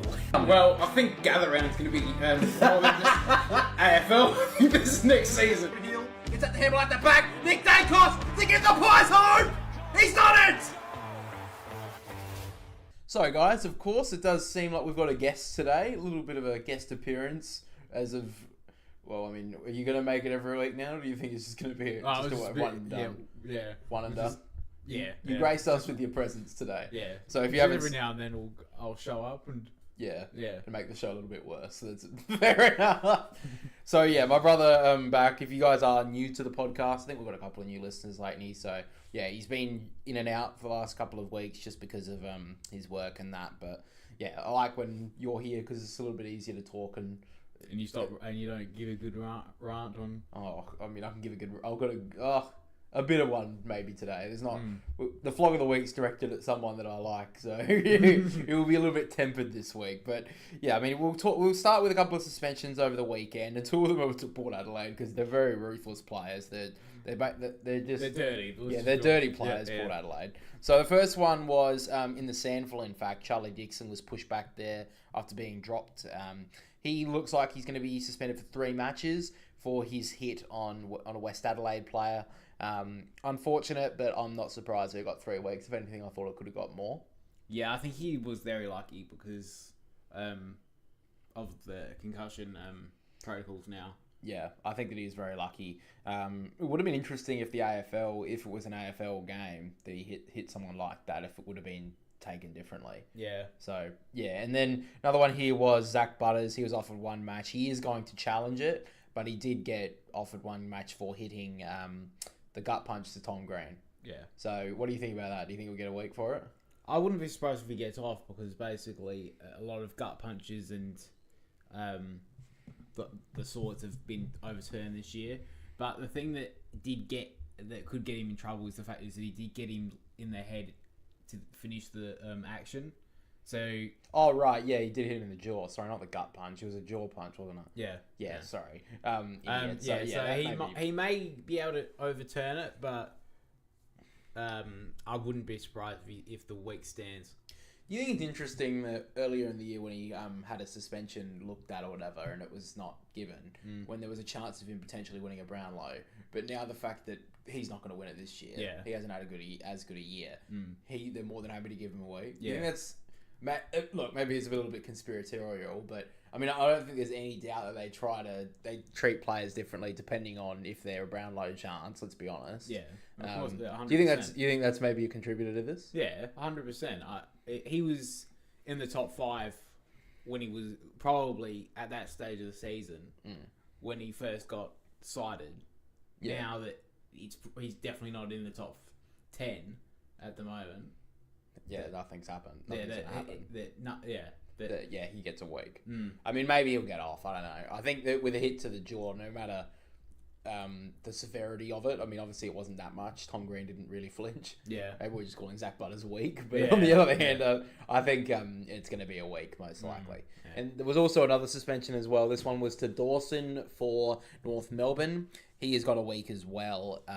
Unknown. I don't think they're going to challenge that one. So, a couple of suspensions there. It's basically all the ones that I wanted to take a look at.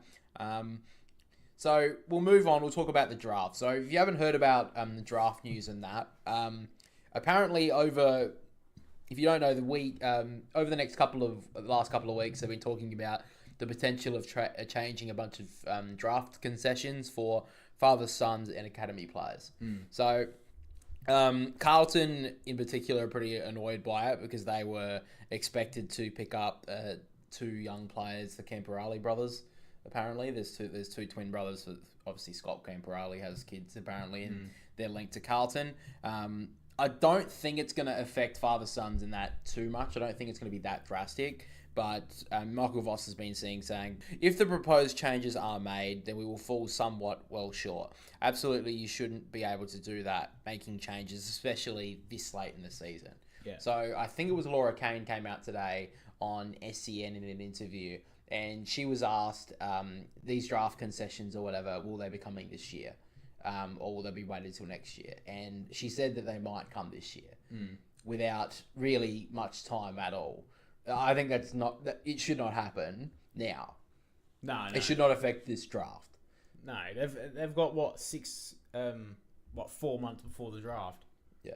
And this is supposed to be not even, even if it was done today, it would be 4 months. Yeah. But it's supposed to be scheduled for around August. Yeah. So, 2 months before the draft? So you've got all these list managers and shit who do nothing during the season, really. They don't do a lot. They don't do a massive amount. They don't do a massive amount.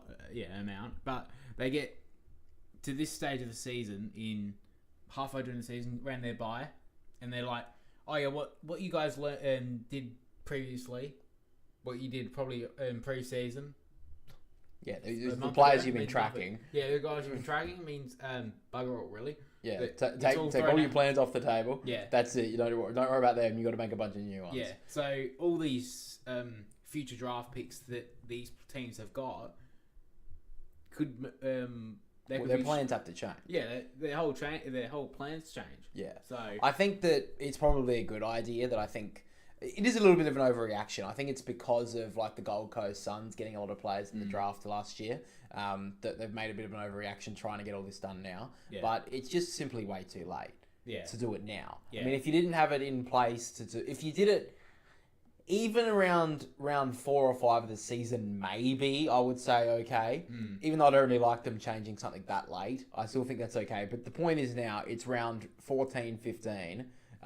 It's not going to be done until in the round 20s at the earliest. Yeah. There's no way it should be allowed to go through. No, not at all. So I think there's probably a decent idea about making some changes to father sons and academy players, that clubs have to pay a little bit more because they have an access to the player. I think that's fair enough. I think it is a little bit unfair on the side at the moment. That's me saying that as a Swan supporter when we've got a lot of them. It is a little bit unfair that you just get access to them no matter what, really. I mean, I think you should be giving up a little bit more to then have access to a guy who has been training and is a top 10 draft pick or something. Even looking at the Bulldogs with Jamari Ugelhagen, they didn't have a pick anywhere near pick 1, and they were able to just grab him there pretty easily with really not much back pay. Yeah. So, I mean, obviously they had to trade a few things out, and same with the Gold Coast this year. They had to do a couple of trades to get higher draft picks to then give them back to whatever the point system. But I think there's a little bit more they can do. So I don't mind that for next year, but you can't do it now. No. It's way too late. Yeah, you can't give them 2 months notice. Yeah. If you put in the rules in for next year, that's fine. Yeah, in fact, yeah, if she came out with them on August to say, okay, this is what the rules are going to be next year. Yeah. Fine. Because you can't do it. You can't let this happen before this trade period. Because if you do it by the trade period and all these future draft picks are all sorted, and then you say, oh, yeah, that didn't matter. Yeah. it's like, and you bring in a whole new system. It I think the perfect time would be to do it this season because they're also talking about allowing you to go for future draft picks like 2 or 3 years down the track. Yeah. So I think it'd be perfect to do for next year. So then clubs can start getting those sort of things in motion. Yeah. But if she was to just throw it out this year, half-assed, not really thinking about it, it would be it would be not a disaster. It would probably be a disaster on the draft side. Yeah. I mean, I'm thinking disaster on, big buildings getting smashed down or something when people are living inside of it. But I don't think it's that big a disaster, but it's still not good. Anyway, sitting still on Laura Kane. We're just a woman bashing this episode, apparently. No, we're not. But anyway, obviously over the weekend, there was a massive decision in the North Melbourne Collingwood game, which essentially could have cost North Melbourne the win. Shouldn't have dropped the lead by 50-odd points, but that 50 was 100% there. Yeah. Agreed? Yeah, 100%. Yeah. I agree. You agree. Anyone who doesn't have black and white like seeping out of their eyeballs would agree. Even most Collingwood supporters would probably say, yeah, that was probably 50. Yeah. But there's a couple of them that, have had been injected with some sort of fucking stupid juice into their brain. I would have thought after the game, if the roles were reversed and Collingwood... 100% they would be fucking revocable. I wouldn't be surprised if Eddie Maguire's going to court by now. Yeah. Asking what, and... The thing is this is not on the level of the Ben Keys one, but it's close. Yes. I would say it's close. It's not on the level of that because I think Ben Keys... That was 100% a goal. Yeah. No, who knows what Bailey Scott would have done. He may have missed. Yeah. And I mean, they had so much pressure on them. They clearly weren't living up to the pressure at that point. Who knows where that kick would have gone. Yeah. But exactly. It should have been 50. Yeah, and... Yeah. So... The statement that Laura Kane came out and said may have been one of the stupider things she could have said. I think it was. Yeah. Yeah, so this is the quote. Initial call mistake, if you like, was that play on wasn't called. Okay. It should have been called play on. And so I think Collingwood players, they're anticipating they're going to hear a call immediately post-whistle. So really common discussion around players is play the whistle, wait for what's next. What's next didn't come quick enough. And so the confusion for those Collingwood players was what to do, as probably levels of confusion that sat with Bailey himself. It's a great way of getting around... So this is on the Footy Classified. I could not find the clip anywhere else, for fuck's sake. Anyway, now look, I understand that you got to give a little bit of leeway, but two players bolted over the mark. Before even the umpire had even a chance to blow the whistle for the mark. Well, no, the whistle was called that he marked the ball, and the players continued to charge. Yeah, it's like they... I mean, it was obviously 15, and it's not like they were still charging at him, and they didn't stop. So, he did move a couple of steps off his mark. But this is very similar. I remember it was about 4 or 5 years ago now. The Swans were playing against the Crows. And it's not the Ben Keys thing. But I remember Eddie Betts. I don't know if you remember this. The Swans were playing against the Crows. I think it was Callum Mills. He took a mark and he went to play on. Eddie Betts anticipated the umpire would call it the whistle, and he didn't. And it was paid 50. Yeah. So now that's not in vogue anymore. That doesn't count. So that's pretty unfair. Yeah. So, and there's been no rule change about that. There's never been a rule of leeway. Now I understand that you got to give leeway every now and then. Obviously you do. But these two ran completely over the mark. Sidebottom and McQuarrie, I think it was, over the mark. Bush Bailey's, it was clearly them thinking that we've got to tackle. And the giveaway for me is the fact that Collingwood players were guilty as fuck. Did you look at their faces? Yeah. They looked like they were standing over a dead body. They were that guilty. Yeah. So... And then it was funny straight away that Bailey Scott...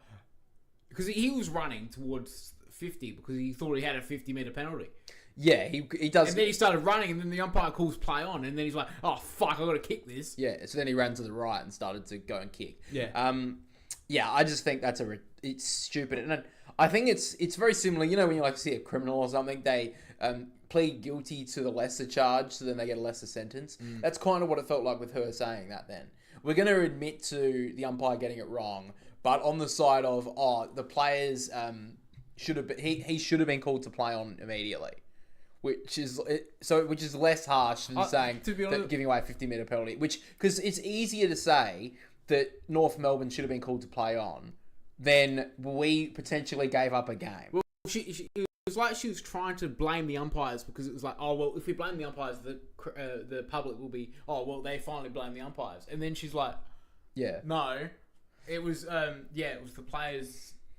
Yeah, well, I think it's a lot easier for her to. It's a lot easier for the AFL to say that the decision was wrong on the fact that it should have been called play on, because if they missed the call of play on, that's what happened in the end. Bailey Scott kicks it long and they don't get a goal from it. Instead of admitting to the fact that the decision that was wrong was not calling 50, because Bailey Scott could have kicked the goal.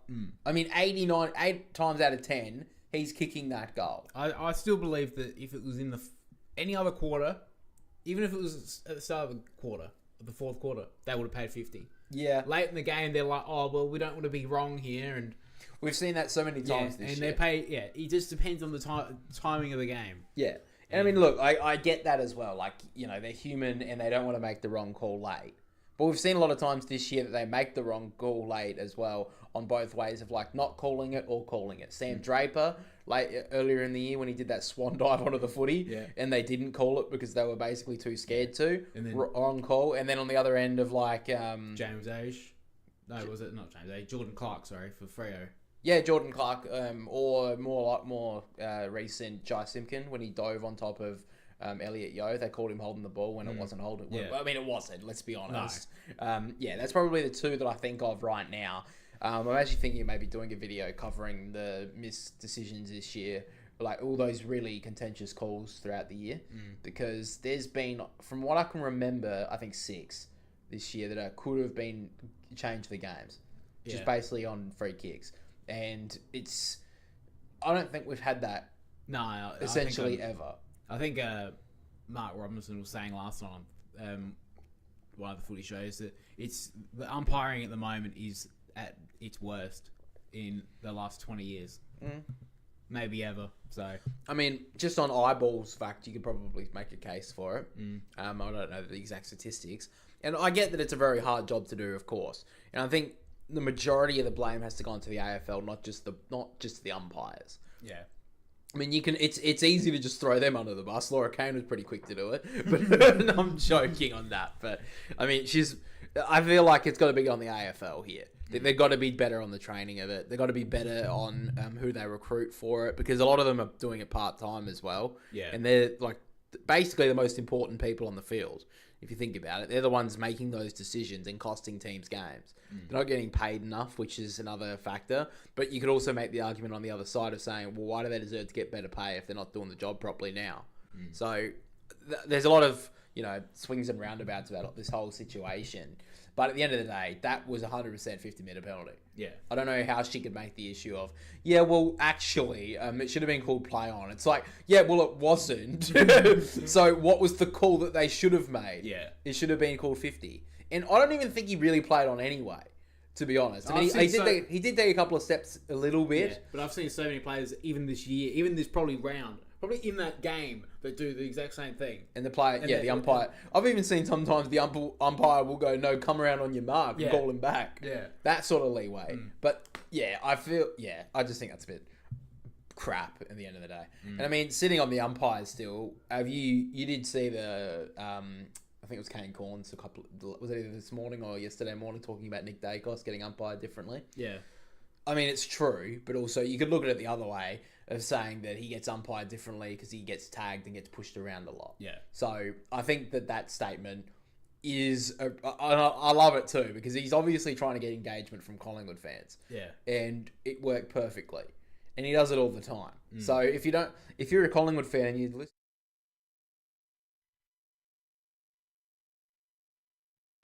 Alright guys, we're back with the second half. Players move back into their positions now. Quickly get this done, Dylan. Don't be fucking slow. Did it. Fucking insane. Alright, let's get back to the second half. Can the Cats fight back, or will the Blues continue?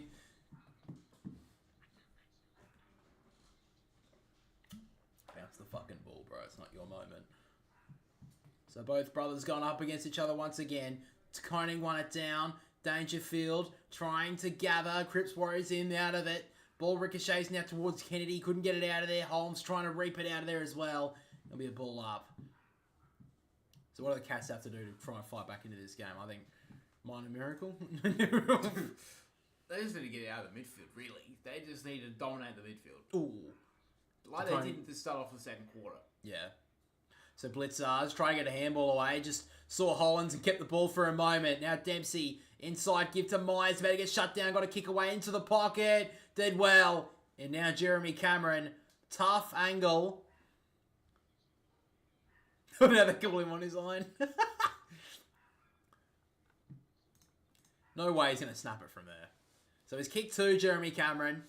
Kick 1 at half time. He's a long way up, but he's setting up for the snapshot kick. He'll kick from 50. Got the distance all right, but hooked it back too much. I don't think he should have done that. I think he should have went set shot, like, and actually done. To be fair, he got the distance pretty nice, but yeah, maybe he put it too much into it. He got the distance at half time. Yeah, that's true. Akers gives it back to Sard, so they're trying to rebound here, the Blues. High ball just in front of the interchange gates here. Stewart got there and fisted it out of bounds. How do you feel like that matchup's gone? I think in the first quarter, Chincotta really had him, but after that, I think Stewart's done okay, isn't it? He's had got a huge back into impact. it. Yeah, he's got back into it. Yeah. Yeah, if they've got any chance of getting back into this, Stewart does have to somehow break it, which he hasn't been able to do since it started it against Port Adelaide. So back in the ruck, Blitzars slapped it forward. On the bounce to Dempsey, trying to get the hands free, but Walsh locks him up. So there's not a lot at the moment. The Cats really seem to be trying to change. Going to take a lot to try and get back into it. Free kick's going to go to Dempsey here, so maybe here's their moment. Gives it straight to Holmes. They want to go quickly. He goes towards the pocket. 1-on-1 is Tui. Couldn't mark, just at the back. Stengel has a chance. Handball over the top was really smart. And now Cameron on the right. High ball. It's going to fade late. And go through for a point. If I was on the other side, in the other pocket, I think Jeremy Cameron, you would have had that written in the book. I think he had more time than he realised then. Yeah. He already had time on his right to get a better shot at that.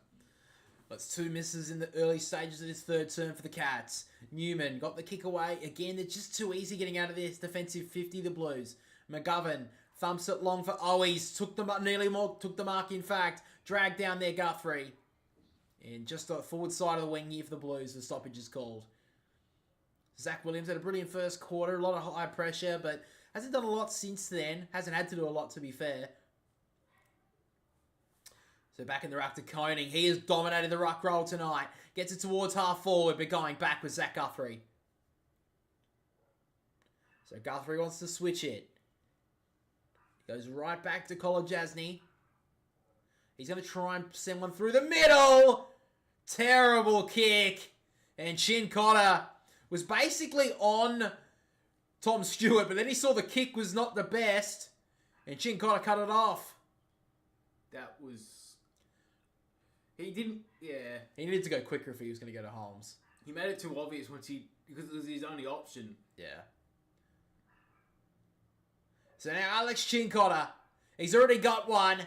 To kick his second, he kicks it low. He drills it brilliantly. And Alex Chincotta making a name for himself on the big stage. The tag is back in vogue, and Alex Chincotta is one of the better ones in the comp at the moment. So back to over 6 goals. At the moment, you just don't see the Blues losing it from here. No, they're playing too good at the moment. They're covering all bases, and the midfield depth of them is just...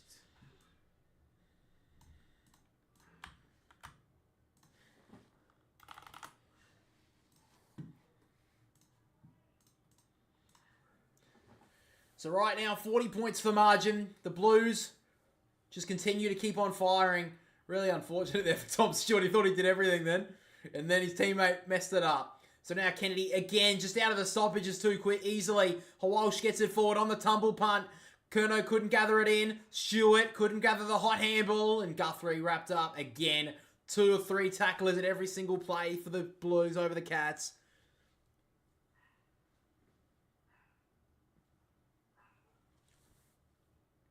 So Cripps up against DeConing. DeConing won it down. Williams coming through dangerously. Ricochets now.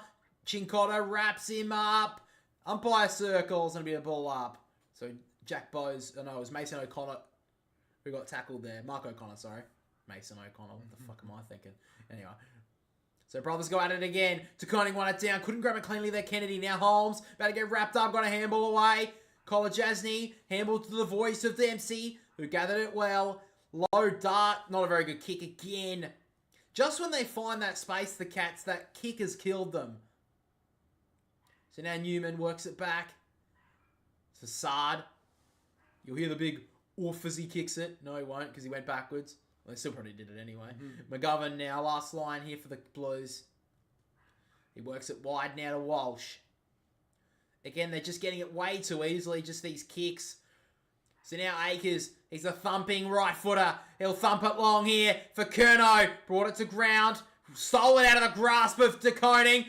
Sucked up in the pocket, slammed it into the chest of Blitzars. And now Stewart will get a rare touch. Kicks it out wide. Hawkins beaten to it. Now Stengel at the back. Has Boyd tracking him. Stengel got beaten. Now Sard. Great pickup. Gives off the handball. Looking for the 1-2. Here comes the off. Long kick. Inside the 50 to Koning. Couldn't mark it. Hit the ground. Curnow tried to snatch it from Mullen. It's under the ground here. And now Tom Stewart wrapped up. They're just threatening the Blues to blow this game apart.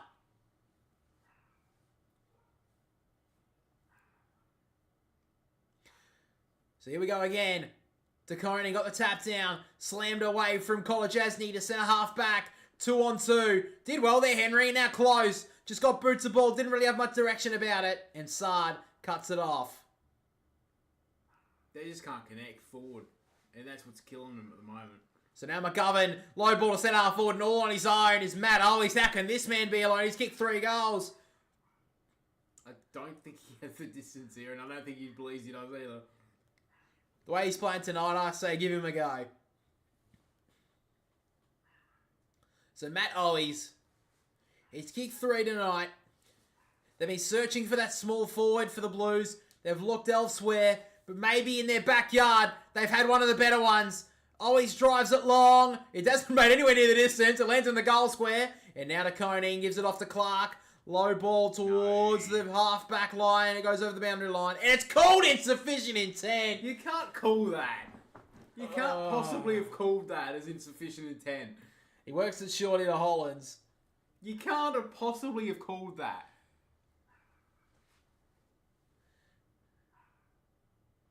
I can't believe they called that. Fuck me. Hey, he just came off the side of his fucking foot. Oh, Jesus. Anyway. Maybe that's an even wrapper for the Jeremy Cameron one. Anyway. So now Elijah Hollands came to the team in the off-season from the Gold Coast. He kicks it long. It won't get the distance. Free kick's been ripped out here, I think. No. Everyone just looked towards Gurno and everyone stopped. Went through for a behind. So it's 41 points now.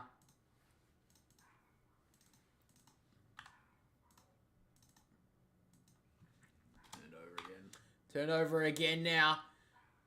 In short with the kick was okay now. Hits up Walsh. He'll want to go long with it. He ducks it into the pocket for Curnow. On the bounce, Kolajasny did okay. He gets locked up by Owies. Just safely escorted over the boundary line.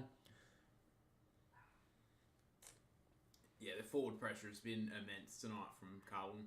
Yeah, just when you think the Cats can maybe get back into it because the Blues have had so many stoppages. The reason why they've had a lot of inside 50s is because of their forward pressure. They just want, even if it just gets outside a little bit, it goes back straight back in. Tom DeConing snapping towards goal! Oh, I just got a touch on that one there, Stewart. On the line.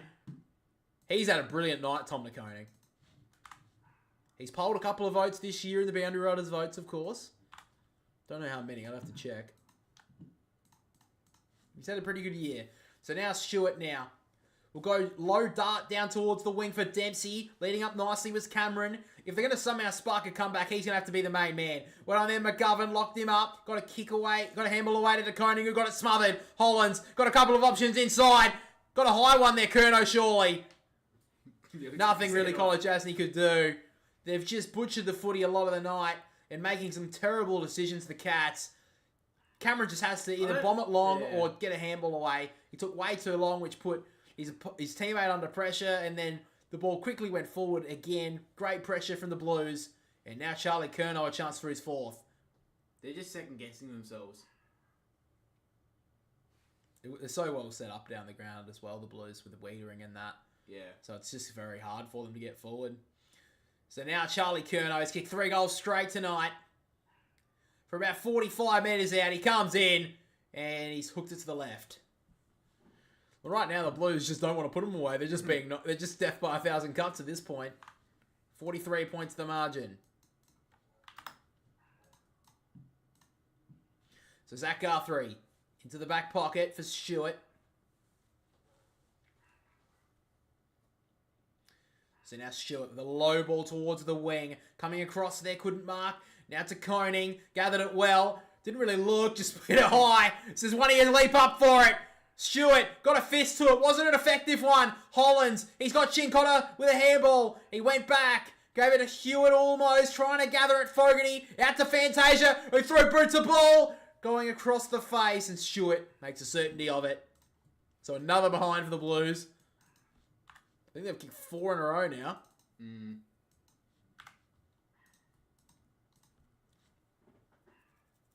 So O'Connor works it back to Stewart. And now College Asney. Again, they've got open space in front of them, but they just haven't been able to connect with this kick coming off half back.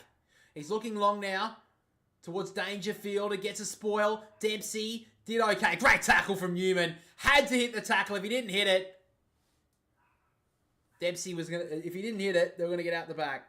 It looks like Mullen has been subbed out of this game and Gary Rowan's about to make his way onto the ground for the first time.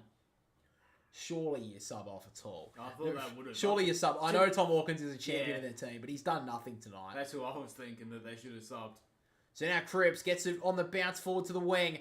Did well there, Holmes. Handball overthrew. Did okay. Now jammed it on the boot without really looking. The Cats get it forward. Got a little bit of a lucky bounce. Rowan tapped it forward. Just missed Blitzars. Akers got a handball away. Turned it over to Stengel. Now they work it to Myers. Usually a good user inside the forward. 50. And they've had a poor night. When Brian Myers is missing kicks inside the forward 50, you know they're having a poor night. Yeah. As I say that, Hollis puts his teammate under pressure. McGovern thumps it wide, and 50. Mackay could mark. Ooh, nearly. Umpire gives him a little bit of a reprieve there. Mackay takes the mark, defensive side of the wing. He's got a lead-up option there. I think it's Hollins. He's not going to go there. He's going to go longer. Looking for Curnow in the 2-on-1. Blitzar's brought it to ground. Fogarty over the top. Cripps towards Curnow. O'Connor slapped it back towards space. Got wrapped up by Williams. And it'll be another stoppage.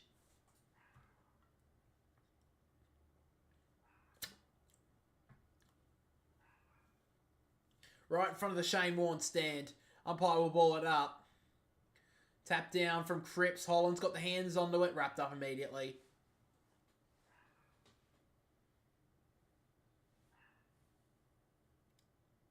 Tap down from Blitzars. Holmes slammed it on the boot towards the wing on the bounce. Rolled past Hawkins. Little tap on was smart. Henry got met hard by McGovern. Shoved him to the turf. Clark wrapped up Kemp and he got the handball away. And now Boyd works it out wide. Hewitt against Dangerfield. Dangerfield did well. Holmes. Dangerfield didn't have the footy. He got slammed to the ground. I think they'll take the advantage of the Cats. Tui over the top. Myers. Nice little kick to close. Again, they get held up here. He's got a couple of options. Oh, he works it back inside. It's dangerous. He works okay, though. Got a little bit worried. Got the kick long now. Huge pack of players. It gets out the back. Cameron, can he kick another one? He's their only hope, Jeremy Cameron! And he's gone wide. They always have the goalkeeper of Blake Akers there, which I think would have Just thought when he kicked it, I thought he was going to get a lot more on it, to be honest.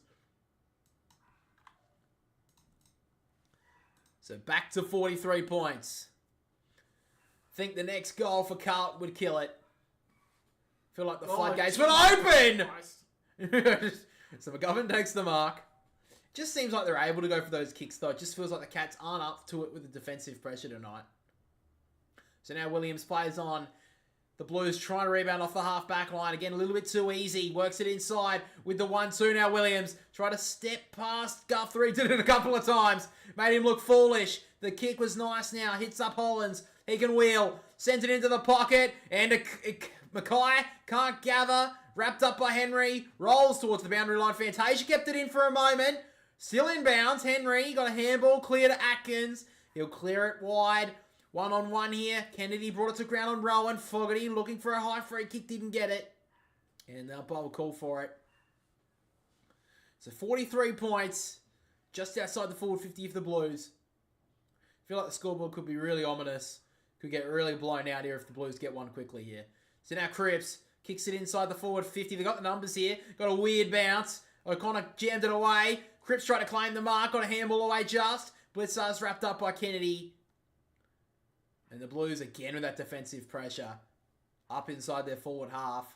It's been immense all night from the outset. Kennedy tapped it down. Cripps. Walsh. Snaps it to the top of the goal square. Who's going to get there? Mackay brought it down. Groved it brilliantly. Curnow. Can he snap it back? No. Out of bounds on the fall. They're just threatening to blow this game wide open. They could be, they could turn this switch and it'd be up by about 10 goals in a set. So now Duncan is looking out towards the outer wing. Tui in front. Couldn't mark. Gets out the back. Hit the knee of Hawkins. Ricocheted to close. Now Tui. The inside outer kick was smart. Spoiled from Newman, but it breaks inside. Now they can break away here, the Cats. Holmes takes a second bounce. He can take a third. He'll decide to go longer. Cameron. Kemp did brilliantly. I don't know why Max Holmes just didn't keep running. He just had to take the whole 50 running at him. Yeah, he had to just keep going. I know Cameron was in the pocket, but it had to be a perfect kick. You had to make sure that Kemp had to make a decision, and you just kicking it towards Cameron made it so obvious. Yeah. And Kemp always had the closing speed.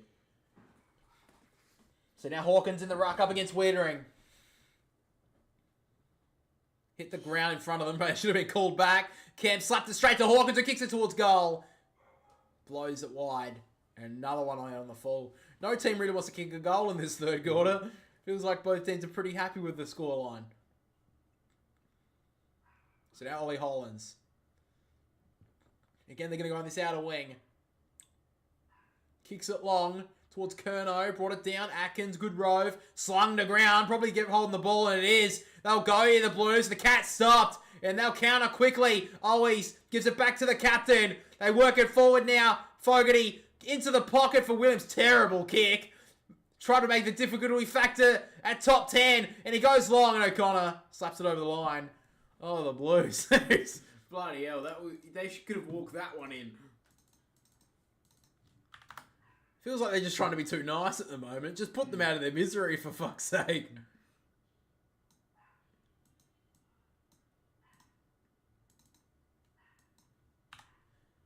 So 82-38.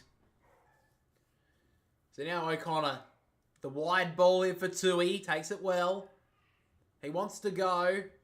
Short little pop kick here to Myers, who's going to work it in the middle of the ground. Rowan can mark here. He wants to go. They just switch the play a little bit here. Half forward. Dempsey's got acres of space to work into. He's got to lead up in close. He dodged back inside. Short little ball to Holmes. It's off 15. Again, another terrible decision. And he's gone by Newman. He had the lead up of Brad Close, and he decided to cut back to Holmes.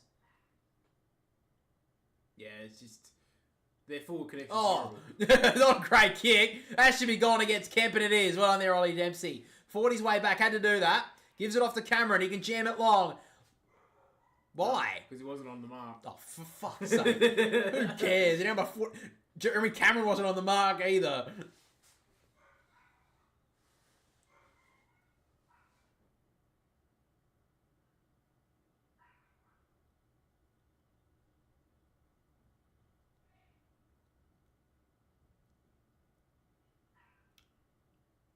So now Dempsey goes with the high ball once again to Koenig's giving away the free.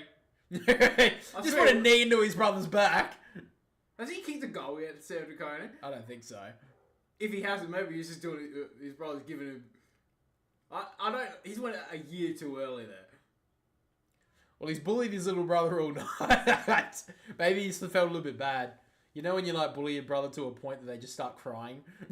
That's what he's at, and he just feels so bad that he's going to give Sam Koenig an opportunity. So Sam Koenig has been bullied by his bigger brother all night. He comes in, Kicks well.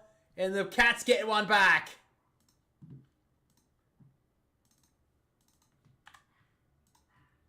I think he's had an okay night, Sam De Koning. When he's been matched up against his brother, he's been beaten a lot of the time, but that was a good goal. While his mother looks a little bit drunk in the stands. She's definitely had a few, let's just put it that way.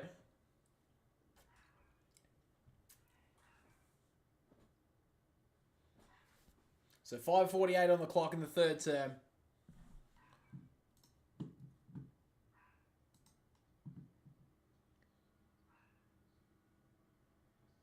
We've seen only 2 goals in this quarter, 1 to each team. What do you mean that's fair enough? Of course it is. So Sam De Koning thinks this team's still a chance.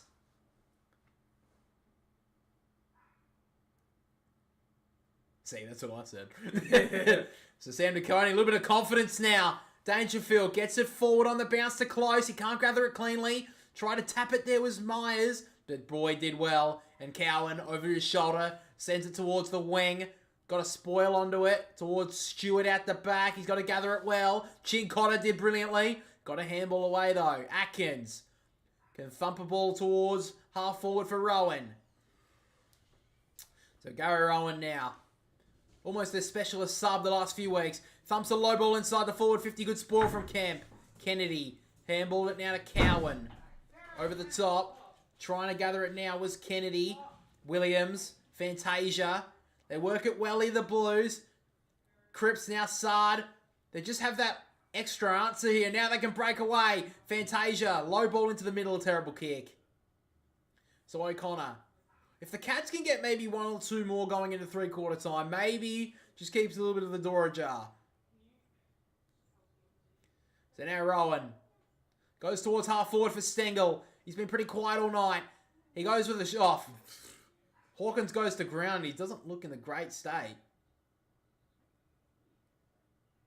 So pretty easy there for McGovern. Gets up very slowly and gingerly here, Tom Hawkins. And maybe they did make the wrong call on the sub. Hollins now has the footy on the outer wing.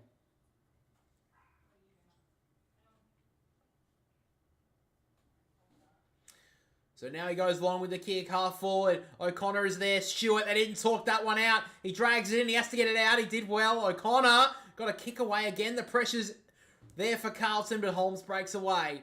Thumps it towards the wing here for Dempsey. If he gathers it well, he's away.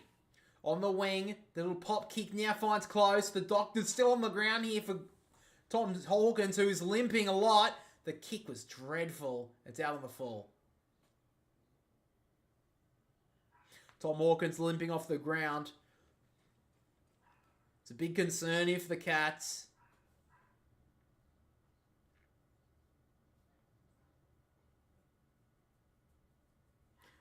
So Wettering works it in shorty to Kennedy. Who wants to switch it? Wide ball's a dangerous kick and Rowan cuts it off. Well, just the last few minutes, the Blues just doing a little bit too much with it. And right now the Cats, if they can just be good enough here, can work their way back somewhat into it.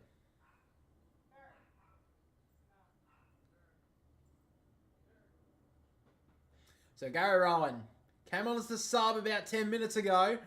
Shown a few good signs early. He comes in now. Gary Rowan kicks it high. Will it get there? He does! Gary Rowan trying to get the fire started here for the Cats. They're not done just yet. As Tom Hawkins goes down the race.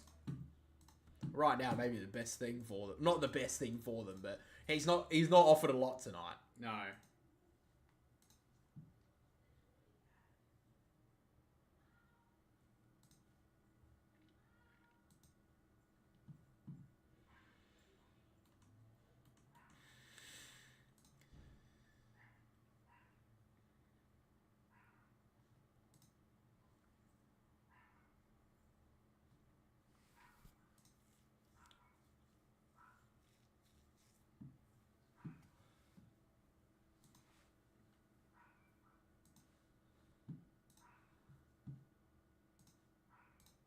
So back in the ruck we go. Takoning won it down. Walsh tried to clear it. He got a handball away though. Now Hollands with the clearance. High ball inside the forward 50. The Blues kind of need one in the moment. And Curnow at the back will dribble it. Bouncing ball. It's going to hit the post.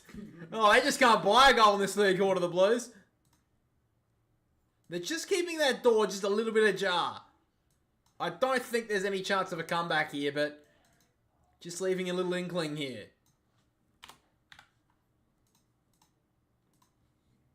$33 points. Stewart has the footy. He goes towards the wing here. They got the numbers here. The Cats out the back. Rowan can gather and go. He gives off the handball. Henry. 1-2. Over the top to Myers. Usually a good user. Pop kick to Stengel. He gathered. Good tackle from McGovern. Got a handball away. Over the top. They got the overlap. Henry went for a weird looking kick to Cameron. And now Henry. Over the top. They can run it to the goal line. They're going to mess it up. No, they're not. Brad Close gives them a real chance. Well, where has this come from? They flipped the switch, really. Well, something that Max Holmes should have done earlier in the quarter. They had the chance to run up to the goal line, and that's what they finally did. That was close. That's very fucking true.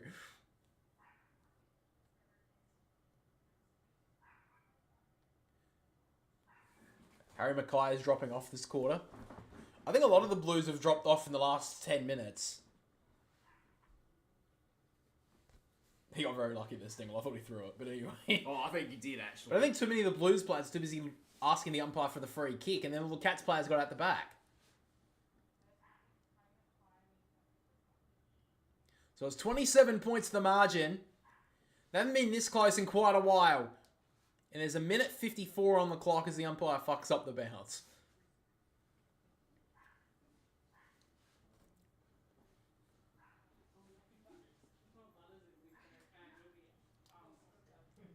The umpire throws it up again. De Koning brothers up against it. Tom De Koning won it down. Players looking for the free kick, not going to get it. Hewitt, Tom De Koning, handball to the toes of Kennedy, who can gather it, hooks it to the left-hand side, and hooks it right across out in the full. Again, the Blues can't buy a goal. They're just leaving that door ajar for the Cats, just leaving an opportunity for them. And they even have an opportunity to get another one here. The game's opened up a little bit for Geelong. 3-on-1 here in the Cats' favour. De Koning takes the mark. This is Sam. He's lifted in this third term. They kicked the goal against his little brother. Ever since that point, the Cats have just started to lift. Free kick for Jeremy Cameron. Things are going the Cats' way at the moment. Minute 17 in this third term. Cameron. Not a lot of options long. He's got Gary Rowan. He's got Ollie Dempsey as well. He just pops it short. Oh, Guthrie dropped the easiest mark of his life. And they're going to lock it up. Guthrie was just too easy on that mark. Yeah, he's too busy looking to where he wanted to put it. He's too busy thinking about his next option. Hello, Roblox fan. The Cats are fighting back here. Held in the ruck there was Blitzar Shawley. Tom De Koning not impressed, but I thought it was there. Michael Voss has a little wry smile. I don't think he will if they concede here. Blitzars. It's going to send it high and long. The only hope here is Holly Henry who plays for the free.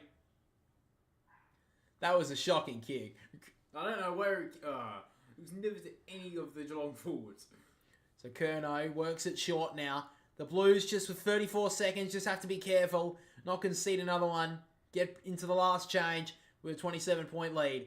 He goes long here. Kolodjasny in a one-on-one with Mackay. Couldn't mark it with his fingertips. Kolodjasny trying to get it out for his teammates. But Walsh won't let him go.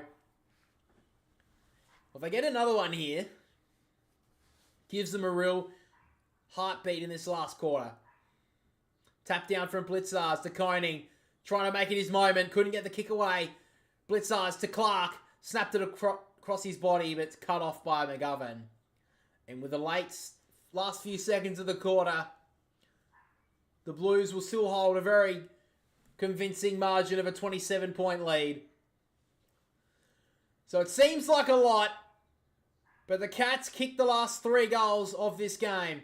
They give themselves a chance, but the Blues have been insurmountable all afternoon, all night. And at 3/4 time, the Blues lead 12-11, 83 to the Cats. 8-8, 56. Insurmountable? I think that's the word I was trying to say. And then I said this afternoon, you fucking moron. Give me a break, guys. I've fucking worked all day. I'm not like these people who sit there all fucking day waiting for their moment to commentate a great game of footy and sound like they're fucking sleeping.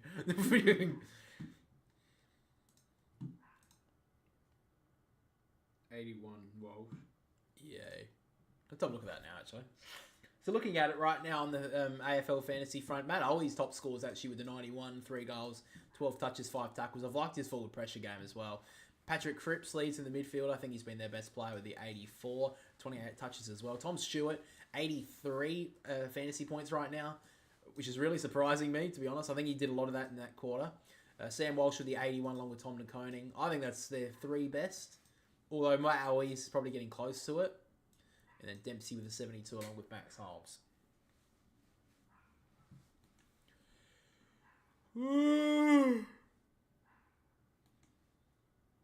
You wouldn't give Chin Cotter votes today, would you? No. I don't think that Tom Stewart's had like a massive game. Like the stat sheet doesn't say he's like the stat sheet's lying here, really. Like on his first game. Yeah, he's done well in that sort of department. But yeah, I mean, I think Chin Cotter's won the battle. Yeah, that's probably it.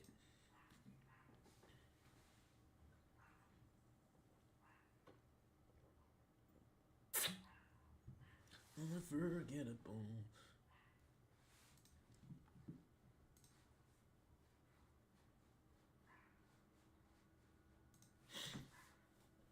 Oh my fucking nose.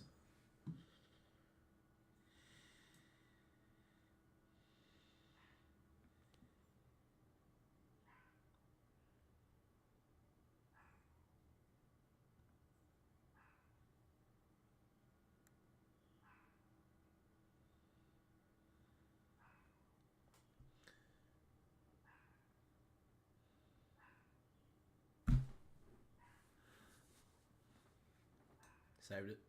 Oops.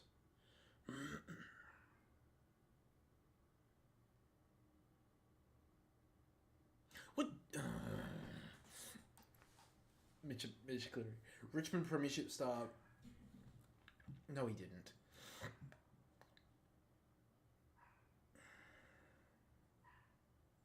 No, he didn't. No fucking way he did.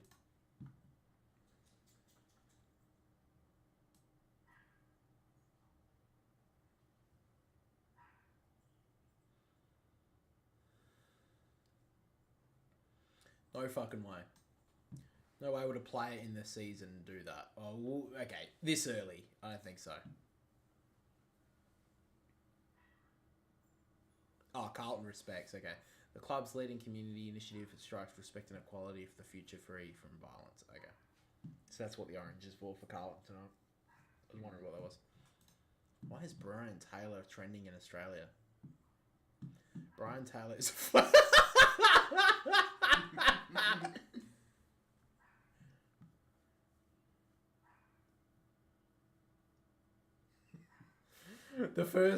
Brian Taylor for some reason is trending on Twitter here in Australia. And the first comment is, Brian Taylor is a fucking C word, suggesting twice now that while slamming his head on his own into the turf to get a free, fucking dinosaur. Yeah, I've noticed him say that a few times, and I don't know why, because the first time that allegedly he said that it happened, he wasn't even doing that. That was the Dangerfield one. He said that he slammed his head into the turf deliberately. What are you talking about? Roblox, a fan of Australia. Me too, man. I like Australia. These fucking headphones. Fucking hell, Ruby. You couldn't have... Oh, Jesus. Ever since that goal to Sam Koning, his brother gave him a goal. They've actually looked good.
So the Cats give themselves a little bit of a chance in this last quarter. The Blues kick 1 goal 6 in that third term. So just give them a bit of a chance. And the Cats kick the last 3 goals of the third quarter. So set themselves up for maybe a late charge. But Carlton have been able to respond all night. Tom Stewart may have gone forward here to try and break the tag. That's an interesting call. I don't know why they wouldn't chuck him through the middle. I know. I mean, they trained him through the fucking middle in the preseason, and then they're not going to do it. Whatever. Because I don't think they want Chin Collar through there. Anyway. So here we go. Last quarter underway. From the tap down. Cripps gave it back to Walsh, and it's the same old story as the night goes on. Walsh thumps it forward for Mackay. He brought it to ground. Fogarty is there. So is Duncan. And we have ball up.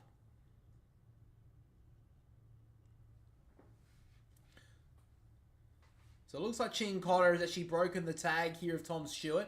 Interesting call. Cripps can't gather it, and now Dangerfield will clear. It was pretty quiet in that third term. He works it out wide for Henry. Wiedering couldn't gather. Rowan met him hard and put him to the ground. Rowan was brilliant in that third quarter when he was subbed on and takes it over the boundary line. He's given him a bit of run.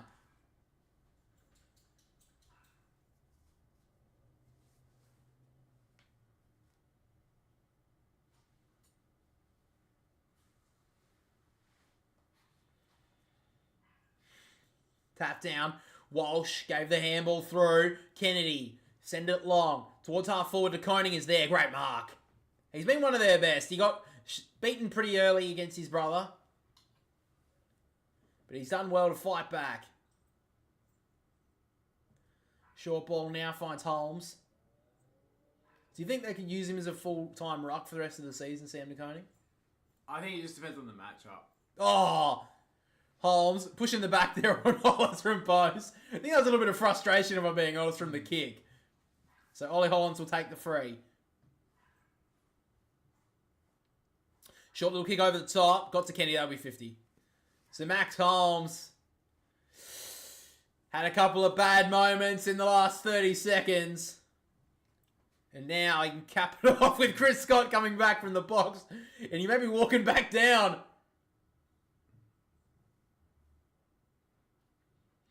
Chris Scott be pulling his hair out. His team clawed their way back to 27 points.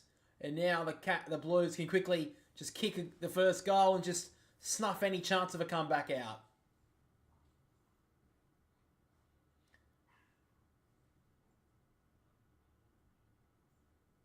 So Matt Kennedy, he'll kick from just inside 30. He's been an important player for them, Matt Kennedy. And he may well have just snuffed out the comeback.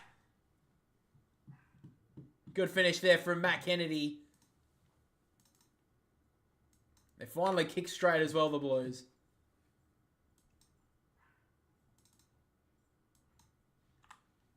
Yeah, they've never really been in this game, Geelong. No, I don't think so either. It's had a very good night, Matthew Kennedy. He kicked the goal now, 22 touches, 6 tackles, 5 clearances. Had one of the better players to meet his game as well. Problem is with tucking Tom Stewart forward, though, is he's not in the back line to help out. Not that he would have helped out with that at all, but that is one thing. That's a big drawback for them.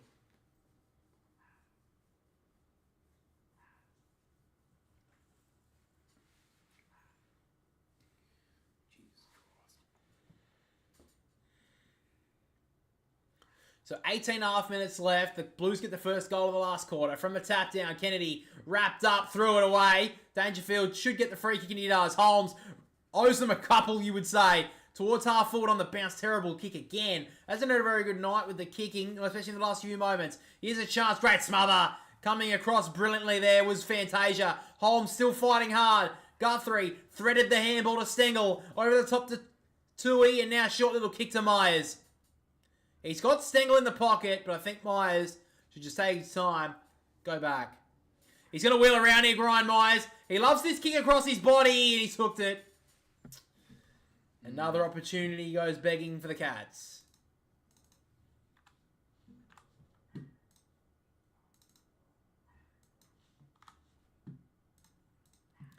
$32 points.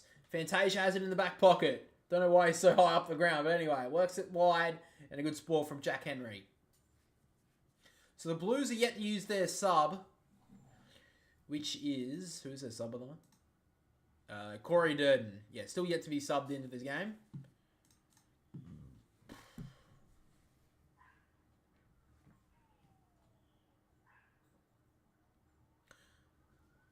So one down by Blitzars.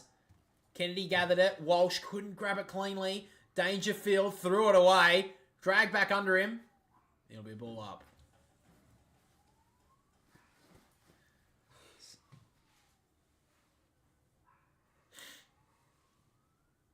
Tap down. Sard got a kick away just towards the wing. Stewart trying to track it down, but Mackay can't get there. Neither can Henry. So right now, if the Blues can just chew off maybe 10 minutes off the clock, 5-10 minutes or so, this game will be well and truly done. Can you think a comeback is on? You think there'll be a comeback? No, not with the clearance dominance of Carlton all night. They've always had the goal. Blitzar's got a kick away. That should be insufficient in 10. Basically, after Jai Clark kicking it off the side. Yeah, exactly. But for some reason, Blitzar's doing the exact same thing. I guess he was dragged to ground, but even so. So yeah, Sam McConing playing out of the ruck at the moment. He's playing it like that extra defender. From the tap down, Atkins got tackled immediately. Do you think that's really needed anymore, though, in this game? They're 32 points down. Do you really need to chuck Sam McConing a kick behind the ball? No. I think you got to go for it at this point. They've got to have the extra in the midfield. Yeah. I think you play blitz. You think you just have to risk Sam McConing playing the ruck for the rest of the game. Coming through now, Walsh threw it out almost to Cripps. Handball over the top to Chincotta. Myers had to be stronger. Let him away too easily, and Hewitt will work it in short to Mackay. And this should be a certainty with his left foot. Myers had to hit that. He's done that a couple of times tonight. He's bumped instead of tackled. And it never really works, does it? No. When you get a hand. Like, I know he wants to put body pressure here. But this one had to... Bose. Oh, it's Bose, in fact. Sorry to Myers. That wasn't him. That was Jack Bose. Had to do better, though.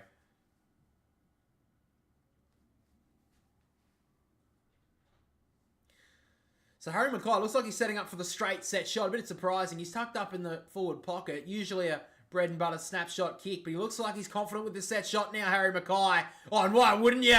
Dead straight! The Blues have had fun at the MCG tonight, and they may well have just kept the Cats at bay. Or would you let him kick for your life now with a set shot, Jack, or are you still a little bit nervous? Still a lot nervous.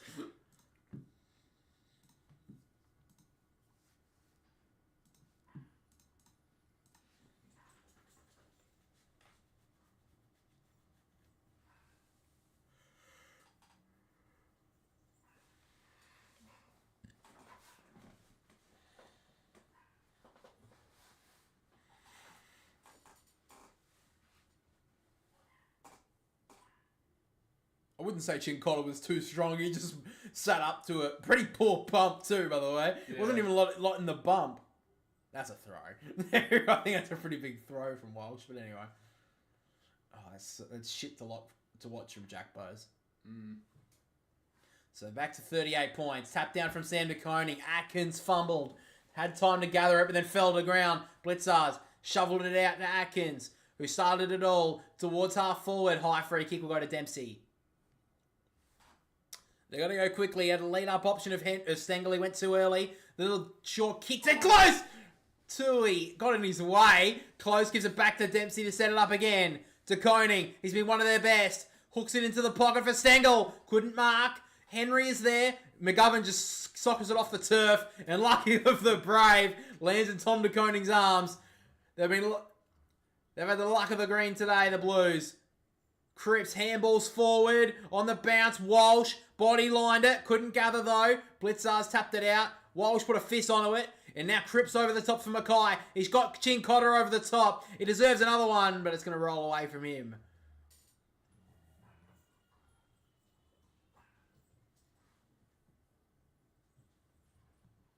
Holy shit. Fucking hell. Geelong going forward. Oh. How did Tui not... Surely Close is saying, get out of my way. It's my ball. He had to call for it. Surely he did. Fucking hell. Blitzars got the kick away from the stoppage. High ball towards the wing here. Wiedering takes the front spot, got a thump onto it. Dempsey went back for it, couldn't gather. Handball now. Did well there, Newman. Did brilliantly. And now they can work it through hands. Hollins over to his brother in Elijah. And now McGovern streaming through the middle of the MCG. The short kick was dreadful. Duncan cut it off. Chincotta tried to wrap him up. He got the kick away out towards the wing for the runners. Who's going to get there? Cameron up against Kemp. He left the ball behind. And now Akers back to Boyd. Short little darting kick was nice. And that's going to be 50 against Tom Stewart. Ugh. Jesus, he took a half a step over. So unfortunate there. Oh, Jesus.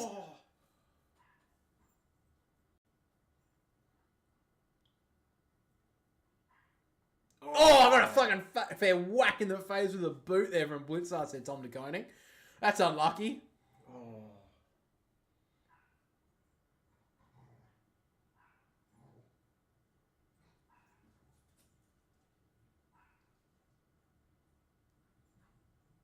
So Elijah Hollins gave it to McGovern, who kicked the goal, but the umpire's calling it back. I'm assuming because he wasn't on his line or some stupid thing.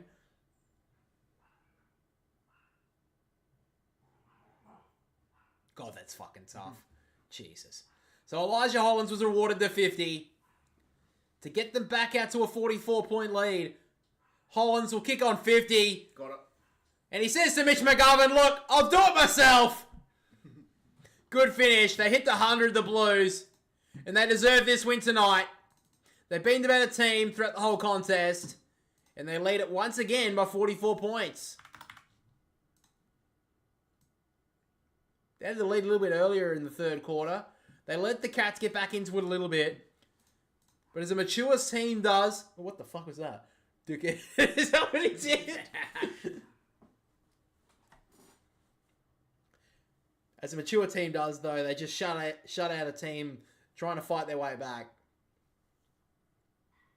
Should that really be 50? Do you think? Like...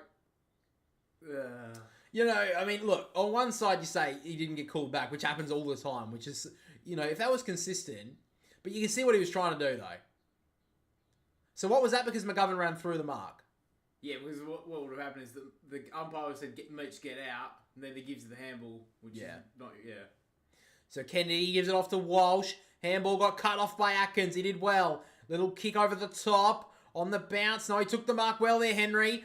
Inside out ball towards Rowan. He can't mark, hit the ground. McGovern does well. Socketed it away to space. He can keep on charging after it here, McGovern. Akers as well with Tui. Tackled Tui without it. Akers over the top with the handball for Hollins. That's the body line and did well. Elijah Hollins hooks it forward for Chincotta. He wants to go Chincotta. He had an option at 50. Decides to go longer for Durden, who can't mark. Hits the ground. He has an option at the back. Collar Jasny. Bowes. Gives off to Henry. Oh, what are they doing with it? Durden gives it off to Kennedy. Smart little kick out wide. Good spoil there from Blitzars. They got the numbers everywhere though, the Blues. Blake Akers can wind up, give off the handball to Cowan, who doesn't kick a lot of goals. Lockie Cowan kicks the goal! His first goal in AFL footy! And don't they get around him? Well, the Cats deserved to get that goal kicked on them. What were they doing? Get rid of it. That was just horrible. That was horrible by Geelong in that entire process. He gave it to Guthrie, who had an opponent sitting on top of him, basically. Doesn't he love it?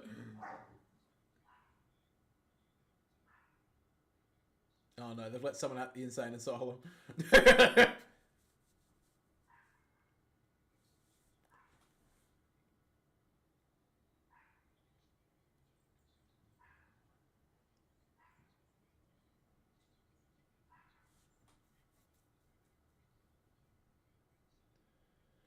He had an opportunity earlier in the game, Lockie Cowan, and he missed. But he had another opportunity there.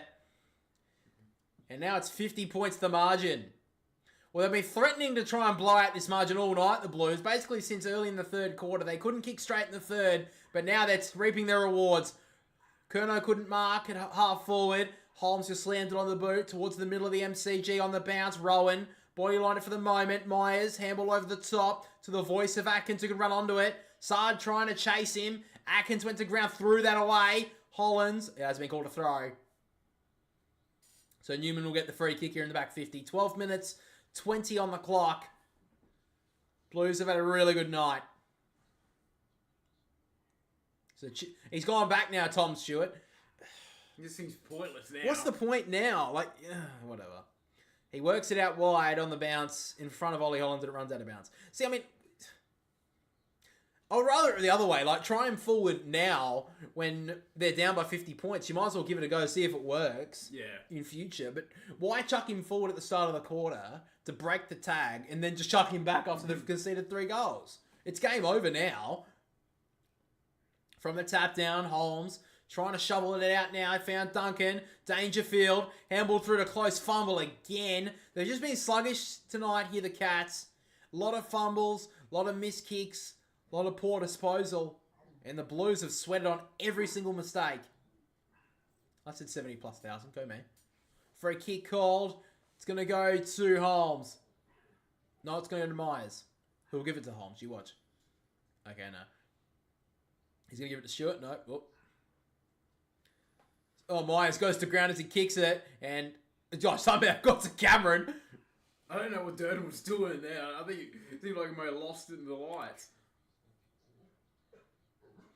So Jeremy Cameron's been a bright light for the Cats tonight. He's had a pretty good evening.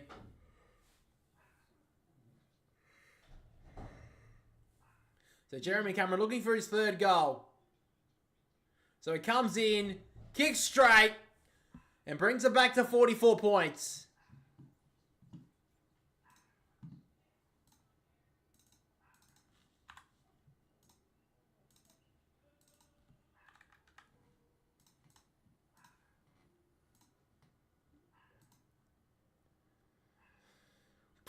So right now, who are you giving the 3-2-1 votes to? Probably DeConing, Cripps, probably Walsh. Yeah, I'd probably go the same, to be honest. I don't think there's anyone else. I mean, the Blues have had so many bright lights tonight. Like, Chincotter's played well on Stewart. Wiedering's played well all night. Akers has played well on the wing. I don't think there's been a bad player for the Blues tonight. But I do think they've been their 3 best. So back in the right, Mackay won it down. Cripps got his... I think he's been held here. Nope. What? Okay, holding the ball apparently. Taconing has the footy in the middle. Did you see why that was holding the ball? No. Fucking hell. Anyway, Taconing slams it long for Rowan. Spoiled from the back there from Weeder and Cowan. Kicked his first goal in AFL footy a few moments ago and dragged to ground in the defensive 50.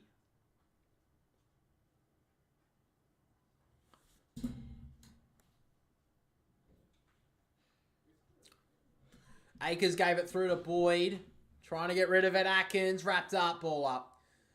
Because the game's an absolute dud, what do you think of West Coast committing to the waffle despite the National Reserves competition interest? I don't know why Fremantle and the West Coast Eagles don't want to do it. And for some reason now Port Adelaide can't join it with the Crows. Which I think's kind of crap. I think we should just have a National Reserves competition. Do we really not need... I think we need it.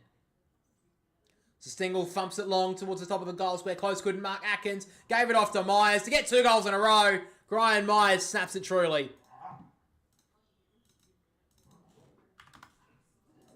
Game's over, so now they're just trying to make the score a bit more respectable.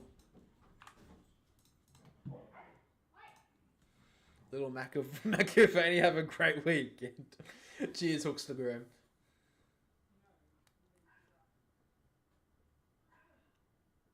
So 38 points to the margin now with 10 minutes to play.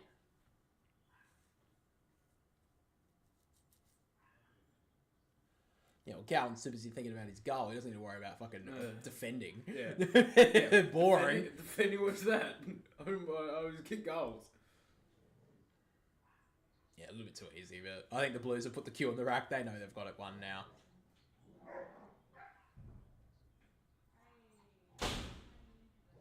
So from a tap down, Kennedy got it socketed away from his fingers.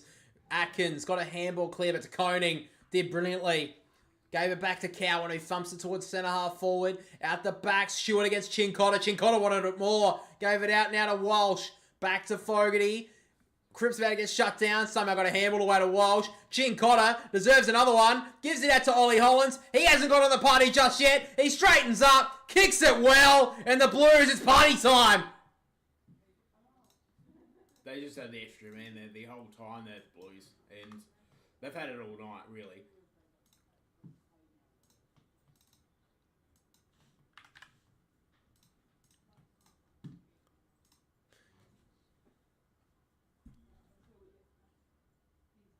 Cheers, great call as usual, lad. Oh, cheers, man. Not going to lie to you guys. The free-to-air games this season have been air. Yeah, I agree. A lot of the games haven't been exactly... I don't know if they're not being close. The commentary I fucking hated, though. It's so fucking dry and boring. Like, for fuck's sake, you're commentating, I believe, the best sport in the world, and you're fucking acting like it's absolute garbage nothing. That was fucking weak, though. Fucking hell. They've been able to do Yeah, that. time to wheel around, then straighten up, and then have the shot. So back in the ruck, Sam DeConing won it down, but Cripps can break away. Got wrapped up by Holmes, let it go. Dangerfield, handball through nicely. Clark towards centre half forward. Great mark there from Akers to cut it off. So 9:20 on the clock. Akers will get the ball back here. Handball over the top to Sard. They're just playing with him at this point. Back to Akers, who can go high and long towards half forward here from a guy just shoved his opponent in the back. And that'll be a free kick here to Henry. So Jack Henry here will have it at half back.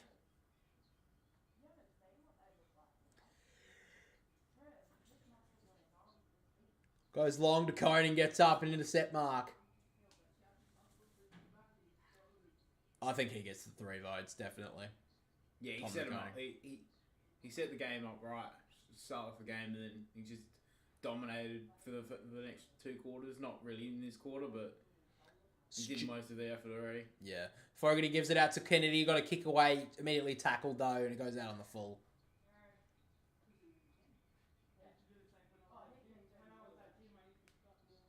So now Guthrie has it at half back, works the kick inside to Dangerfield. They're going to switch it here, the Cats. They've got some numbers on the outer side. Collar Jasny goes with a long ball here for Dempsey. He's played well. He wants to wheel and go. Inside the forward 50, cut off by Wiedering. And again, the forward connection. Yeah, the forward connection's been dreadful tonight. So I think Tom Hawkins has been not subbed out, but he's out of the game. O'Connor wrapped up by Cripps. He should be pinned here, and he does. Has a little smile there, Paddy Cripps. He knows his team has won. They'll still sit second on the ladder after the weekend.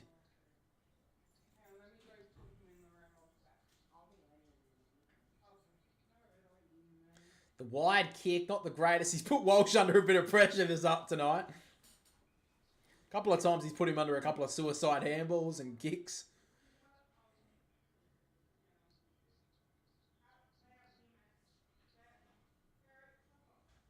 Yeah, I agree, Gwenwell. Like, I mean, some games are just blowouts, and it's hard to make it, like, entertaining. I get it. But there's a lot of games as well when they are close. Like, they talk like they're not even commentating the game. Like, they're not even commentating one of the best games in the world. And the thing is, I get the argument of people, like, saying that, oh, they're not commentating at the grounds. But, I mean, I give a little bit of fucking...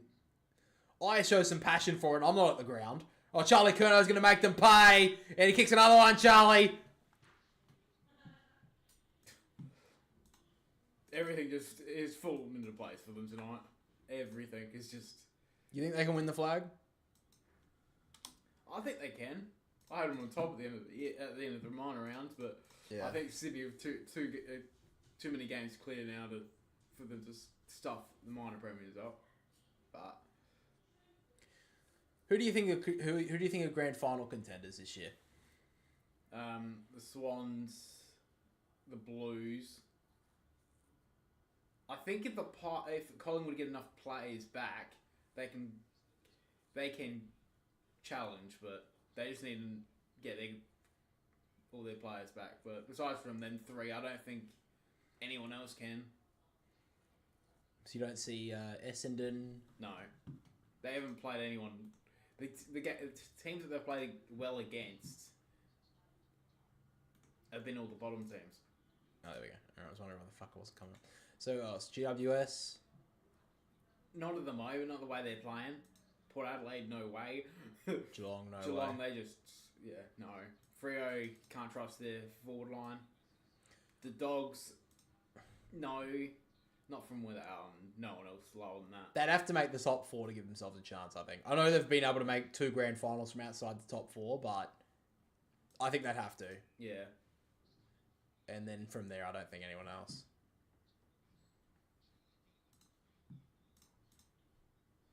Whoever makes 1 to 3. Statistically, the number 3 team has won the most times. Have they?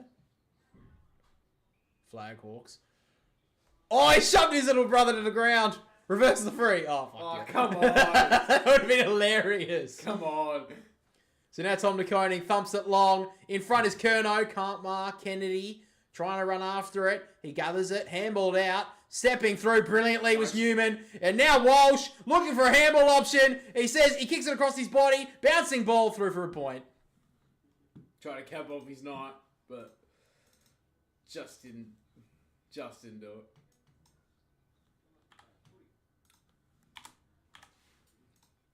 And he's, Turnover again. Sard can launch long. Decides to work it short. And Nick Newman, a chance here to get on the scoreboard. this is just a training drill now. Yeah, They're I think they're the playing Cats know they've gone now.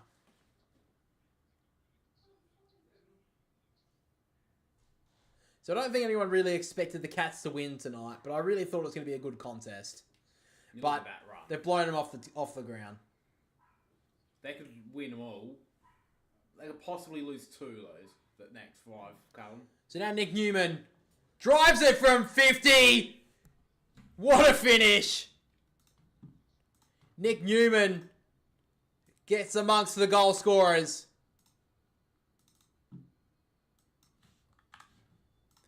They now have 19 goals, the Blues.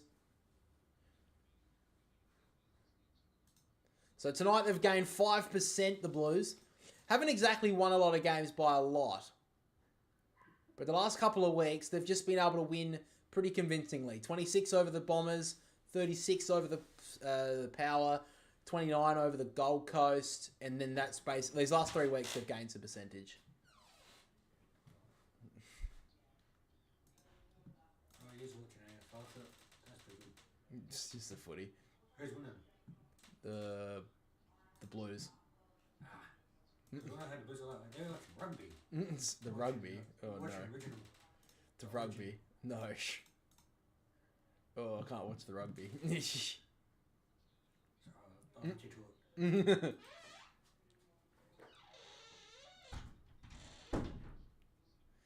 So now Clark tries to work it forward to Duncan, who gets it slapped away from him. Wait, what's I say? Adelaide and Port Adelaide are not joining the reserve so they can win Sandful year in year out. But they haven't even won one before. That's the problem. They're not even close to winning it. Port I think, made the grand final twice. Yeah, so at the moment, in the Sandful, Crows and the Power are both the bottom 2. Oh, are they? Yeah, Port only just recently won. Port's won 1 game, and the Crows have won 2 games so far this season. So the Port are on bottom. Yeah. So Stengel coming through He's got towards that. the goal square. Dempsey, leave it! Good finish there from Tyson Stengel. Someone had to scream at him then tell him that it's going through. He heard me. He's like, leave that goal.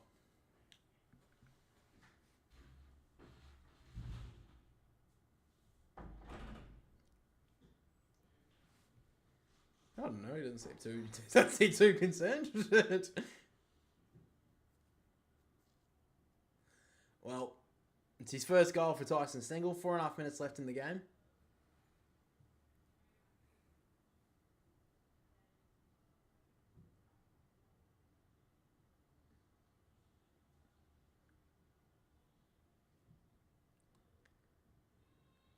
I was waiting for it to bounce back into fucking Ollie Dempsey. You know, it probably would, if it did, it probably would have hit it under the knee anyway. Yeah, true. Hollins threaded it through now to Cripps. Over the top to Koning. They're just running it through easily here, the Blues. A training drill, like you said a few moments ago. Who's going to finish it off? Sam Walsh, it is you! Oh, the little dust off from Sammy Walsh. And they break through to 20 goals. They walked that in. That's how easy that was.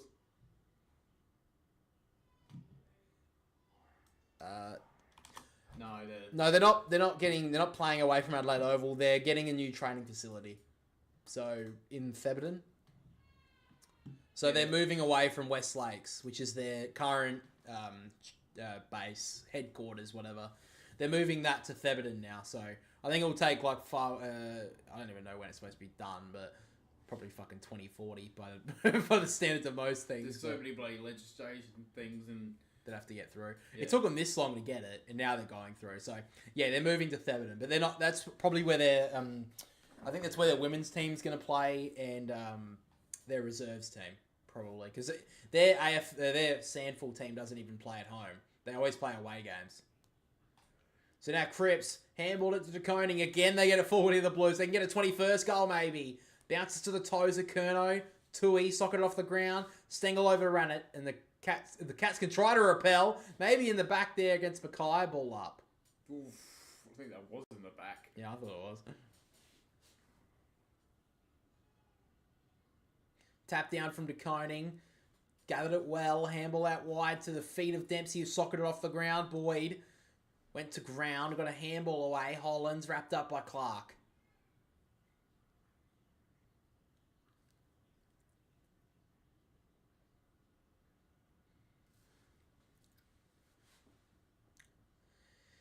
Tap down now. Kennedy to Hollands. Shut down by Dempsey. Myers did well. Blitzars.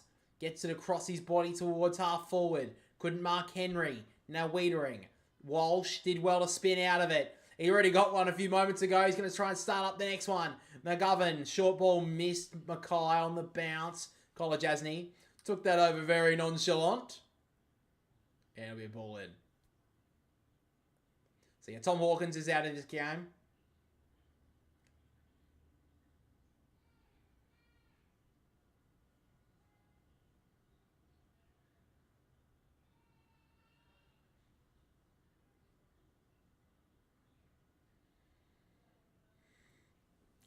So De Koning won it down. Cripps slung to ground, got a kick away, and now Atkins can clear.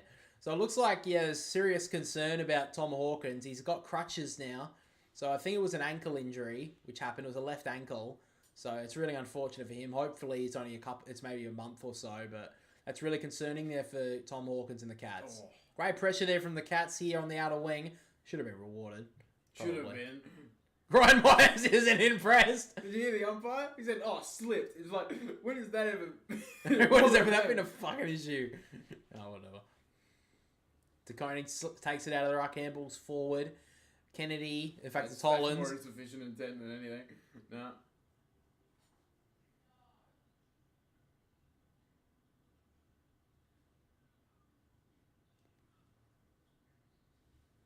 You want him to go on another year? If the injury's that severe, I don't know if he will. His form's been pretty low too. Cowan, great little spin. Out to Walsh, who just wanted an extra disposal. Gives it to Cripps. Kennedy, they're just threaded through the handballs all night. Fogarty over across the centre square, finds Williams. He can thump it long. He'll go long. 2-on-1 here for the Blues. Fighting hard there was Guthrie. He did really well there. Henry, Kolajasny over the top. Oh, goes to ground, and Curnow is going to make him pay. Oh, that's unfortunate from the Cats. But Charlie Curnow's got 4. That's unfortunate. The handball was just Nothing has went right for them tonight. Nothing has gone right for Geelong.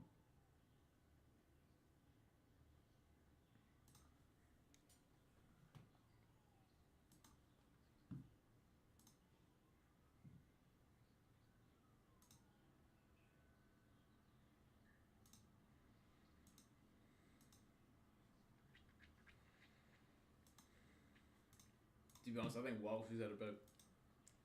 No, I'd still give him the Tom De Koning. I'd still give him the 3 votes. De Koning. Yeah. No, I was thinking yeah. What do you think? No, yeah. So yeah, the kind of Walsh Cripps. Yeah. Oh, yeah, okay, I agree, man, yeah. Walsh has definitely had a better last quarter than Cripps.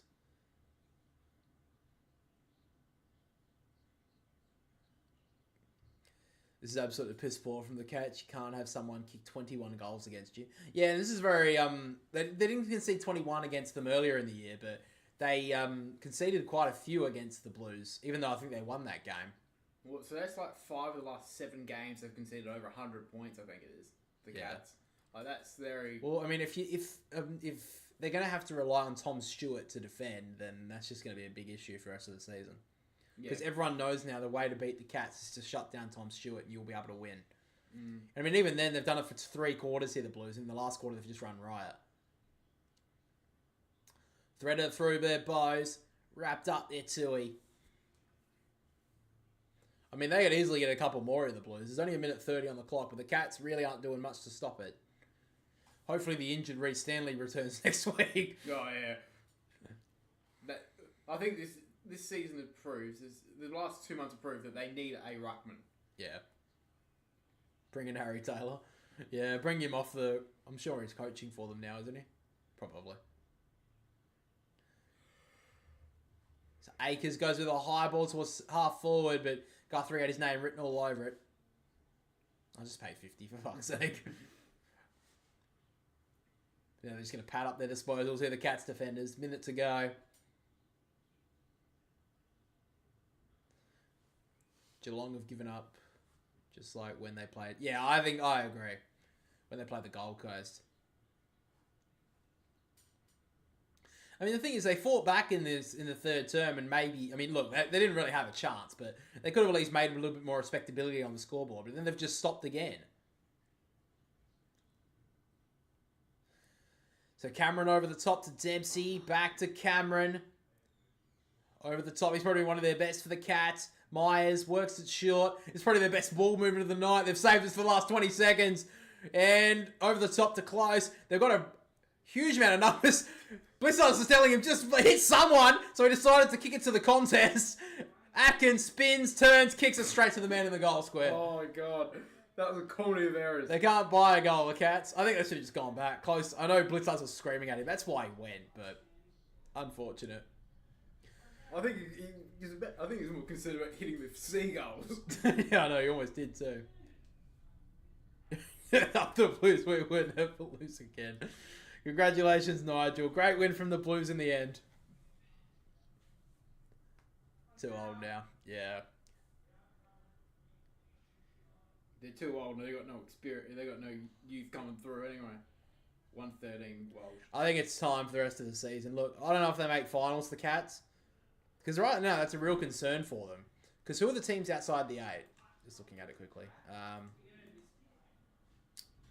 Where is it? Alright, the teams outside the 8. The Bulldogs, the Gold Coast, Hawthorn as well, and Melbourne, and even Brisbane to an extent. So there's 5 teams looking for one spot inside the 8 right now. Because the Cats got a couple... what was that? Because they were in 7th a minute ago. Oh, they just lost. They just beat out Port Adelaide. Thank God. By 0.1%. But they've lost 5 of their last 6 now, the Cats, and their one win was against Richmond, which they could have really lost at half time. Yeah. And if Richmond had some players back like they did against Adelaide, then yeah. Are you guys doing the Roos game? Probably not. You'll have work, I'm assuming. When's the Roos game? Tomorrow night. night. Oh, yeah, I got work anyway. Don't deserve to play finals footy with this performance. Yeah, I agree. Bulldogs, Gold Coast, Brisbane. Yeah, I mean, look, Hawthorn, they have a pretty easy run home. Their problem is their percentage, though. They're on 92.7. Praying for Collingwood Carlton Grand Final. No. No one in the world wants that. No. No one in the world besides Collingwood and Carlton fans. Yeah, exactly. I'd be horrified if I got that as a... Yeah. I mean, it'd be a good stream, though. Or you get every bleep. Yeah, them and Essendon. They might get some players back and make it strong. Look, I think Collingwood can still be a chance this year, definitely. That's what And I the think. fact is that they've won the games like they've won 3 out of their past 5, and one of them was a draw against Fremantle, which they really should have won. So, I mean, they're not definitely out of it. Make the 8 for sure. They were in really good form, Hawthorn. They won the last 4 games. Their losses against Port Adelaide, and that was just When they should choked. have lost. When they choked, yeah, they should have lost. What's their next 5 games? Because I think their next 5 games are pretty good, Hawthorn. Hang on, let's have a quick look.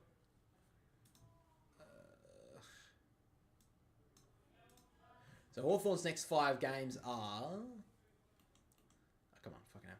They got West Coast next week in Perth. That's an interesting game. Geelong in GMHBA. That's a huge game. Fremantle at home. Oh, it's in Tasmania. They win that. Collingwood and then Adelaide. So that's some interesting games. Like the first 3, I think are 50-50. If it wasn't in Perth, I'd give Hawthorn a real chance. I think is Harley Reid back for that game? Yeah. Yeah, so he'll be back. Wait.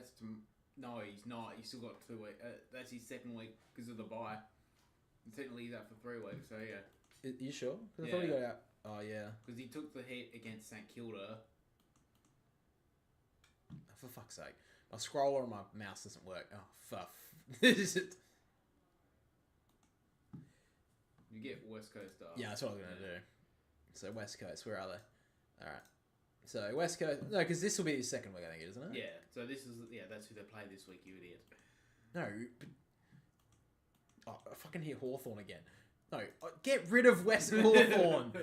Fucking stupid bastard. Anyway, yeah, so he had North Melbourne in this game. Yeah, so he's back for the game against Hawthorn. Idiot. Yeah, so he's back for the game against Hawthorn. So They'll win that, because, yeah, he'll be back. do you like Giants or Fremantle's chance? Giants, yes. I think they'll be fine.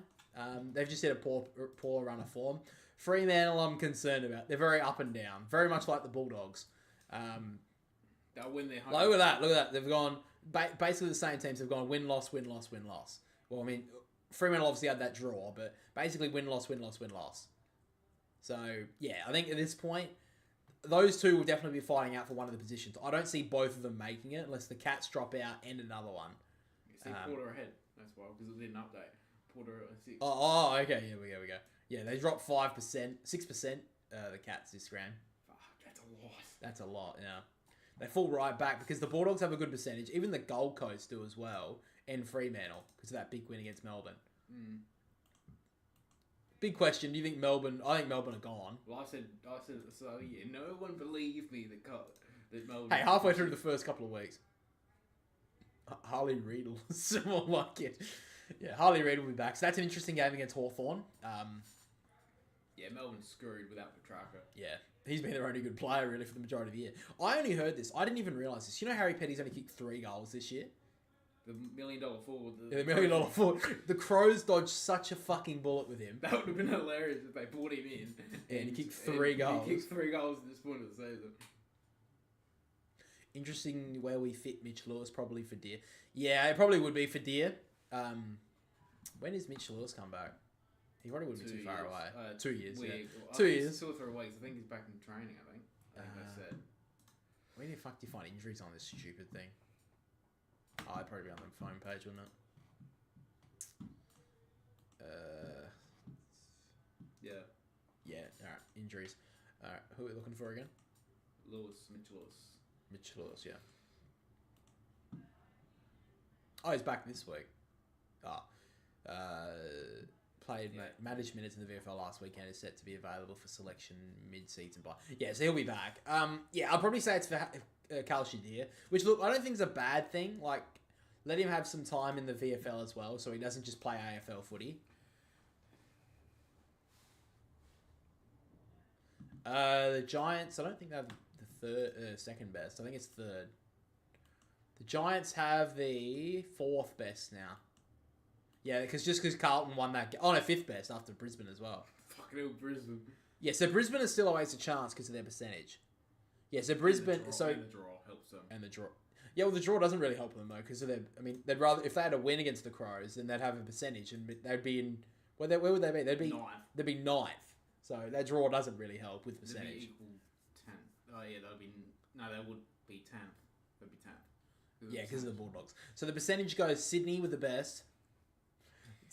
Bulldogs, Brisbane, Carlton, then the Giants. The Giants are 5th now. He played for Box Hill last week. Yeah, sorry. Yeah, I just saw that. So yeah, he'll be back. And well, the thing is, does he come in though? I mean, look, you expect him to, but you don't want to hurt the forward structure that Hawthorn are running with at the moment. Now, I think Mitch Lewis definitely plays in their best team, but you know, at the moment, Deer's playing a role. So Brisbane 5th, and because of the Gabatoir, yeah, true. Well, I mean, true to an extent, but it was because they smashed Richmond and smashed North Melbourne this year, which is what teams should be doing, by the way. Well, who knows? North Melbourne might be on a...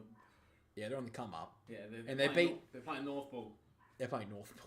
Only talking to around 15. Fuck's sake. Alright guys, I think we'll end the stream there, eh? Thanks for watching, guys. Thanks for listening. We've got a new video essay coming out on Monday. It's about AFL journalism. So if that sort of topic interests you, then make sure to stick around to the channel. Sydney started games lately is a worry. They dropped their... Yeah, I don't think Sydney will go through the rest of the season undefeated. And I don't think that's a bad thing either. I don't think a lot of people remember this, but last year Collingwood had a massive start to the year. They went 10-1 and then had a massive drop-off. Well, not a massive drop-off, but they dropped off throughout the midway through the end of the season, second half of the season. They had like a drop off and lost to Hawthorn and that. But then in the finals, they came to their best. And what a game of football, yeah. What a boring game. It was one of the most boring. Yeah, I don't think Sydney are going to go all the way through. There's no way. To be honest, I don't think you want them to be honest. Because if they go through the whole season, they'll have the bye and they'll lose all their momentum. Yeah. Yeah, I think Sydney definitely need to fix up their starts to games as well, because I think against top teams, like Sydney have been lucky the games that they've had like those lapses at the start of the games, like they've been able to bounce back.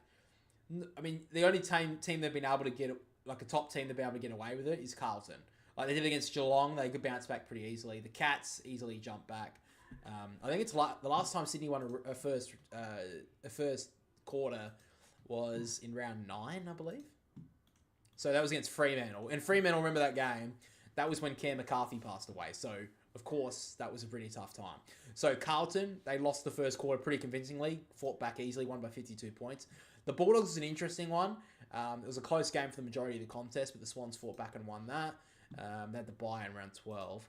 Round 13, against the Cats, like I said, they had a terrible start to that game. Didn't kick a goal until the second quarter, I believe. Mm-hmm. And then came back and won that. And then the Crows last week. Didn't even fight back really until the third quarter. So, all thanks to Amati. Yeah, the Amati party was in full display. Collingwood only won their finals by a few points, not their best. Yeah, but they still won them. So, Richmond celebrating their win against Sydney like the flag. Well, to be fair, that was their flag for this year. Yeah, that's true.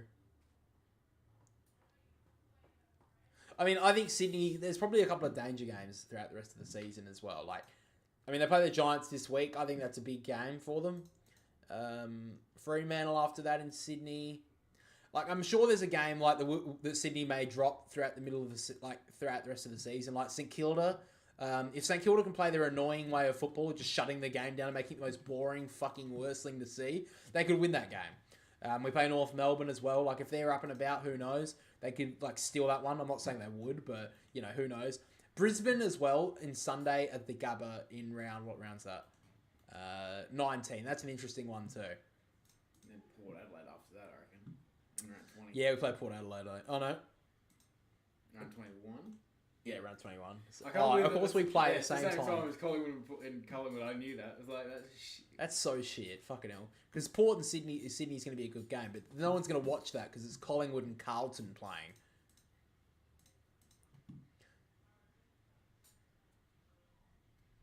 Yeah, that's true. Sydney only got one. To be fair, though, Sydney had a lot of injuries at that point too, but yeah. Ross ball, more like Southgate ball. Yeah, more like fucking throw myself off a fucking cliff. Come on, they kicked 100 points last week.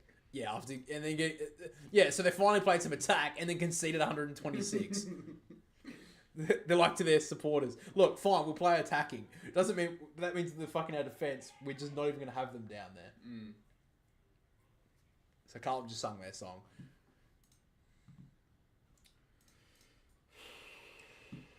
All right, guys. I think we'll end the stream there. Sorry, I just saw a couple more questions and getting interested. But yeah, I think we'll end it there. It's nearly 10. It's getting up to 10:15. It's my night time. It's time for Betty buys for me. But thanks for watching, guys. Like I said, new video essay coming out on Monday about AFL journalism. So make sure to keep an eye out for that. Again, thank you for listening. Thank you for watching, guys. And we'll catch us all next time. See you later, guys.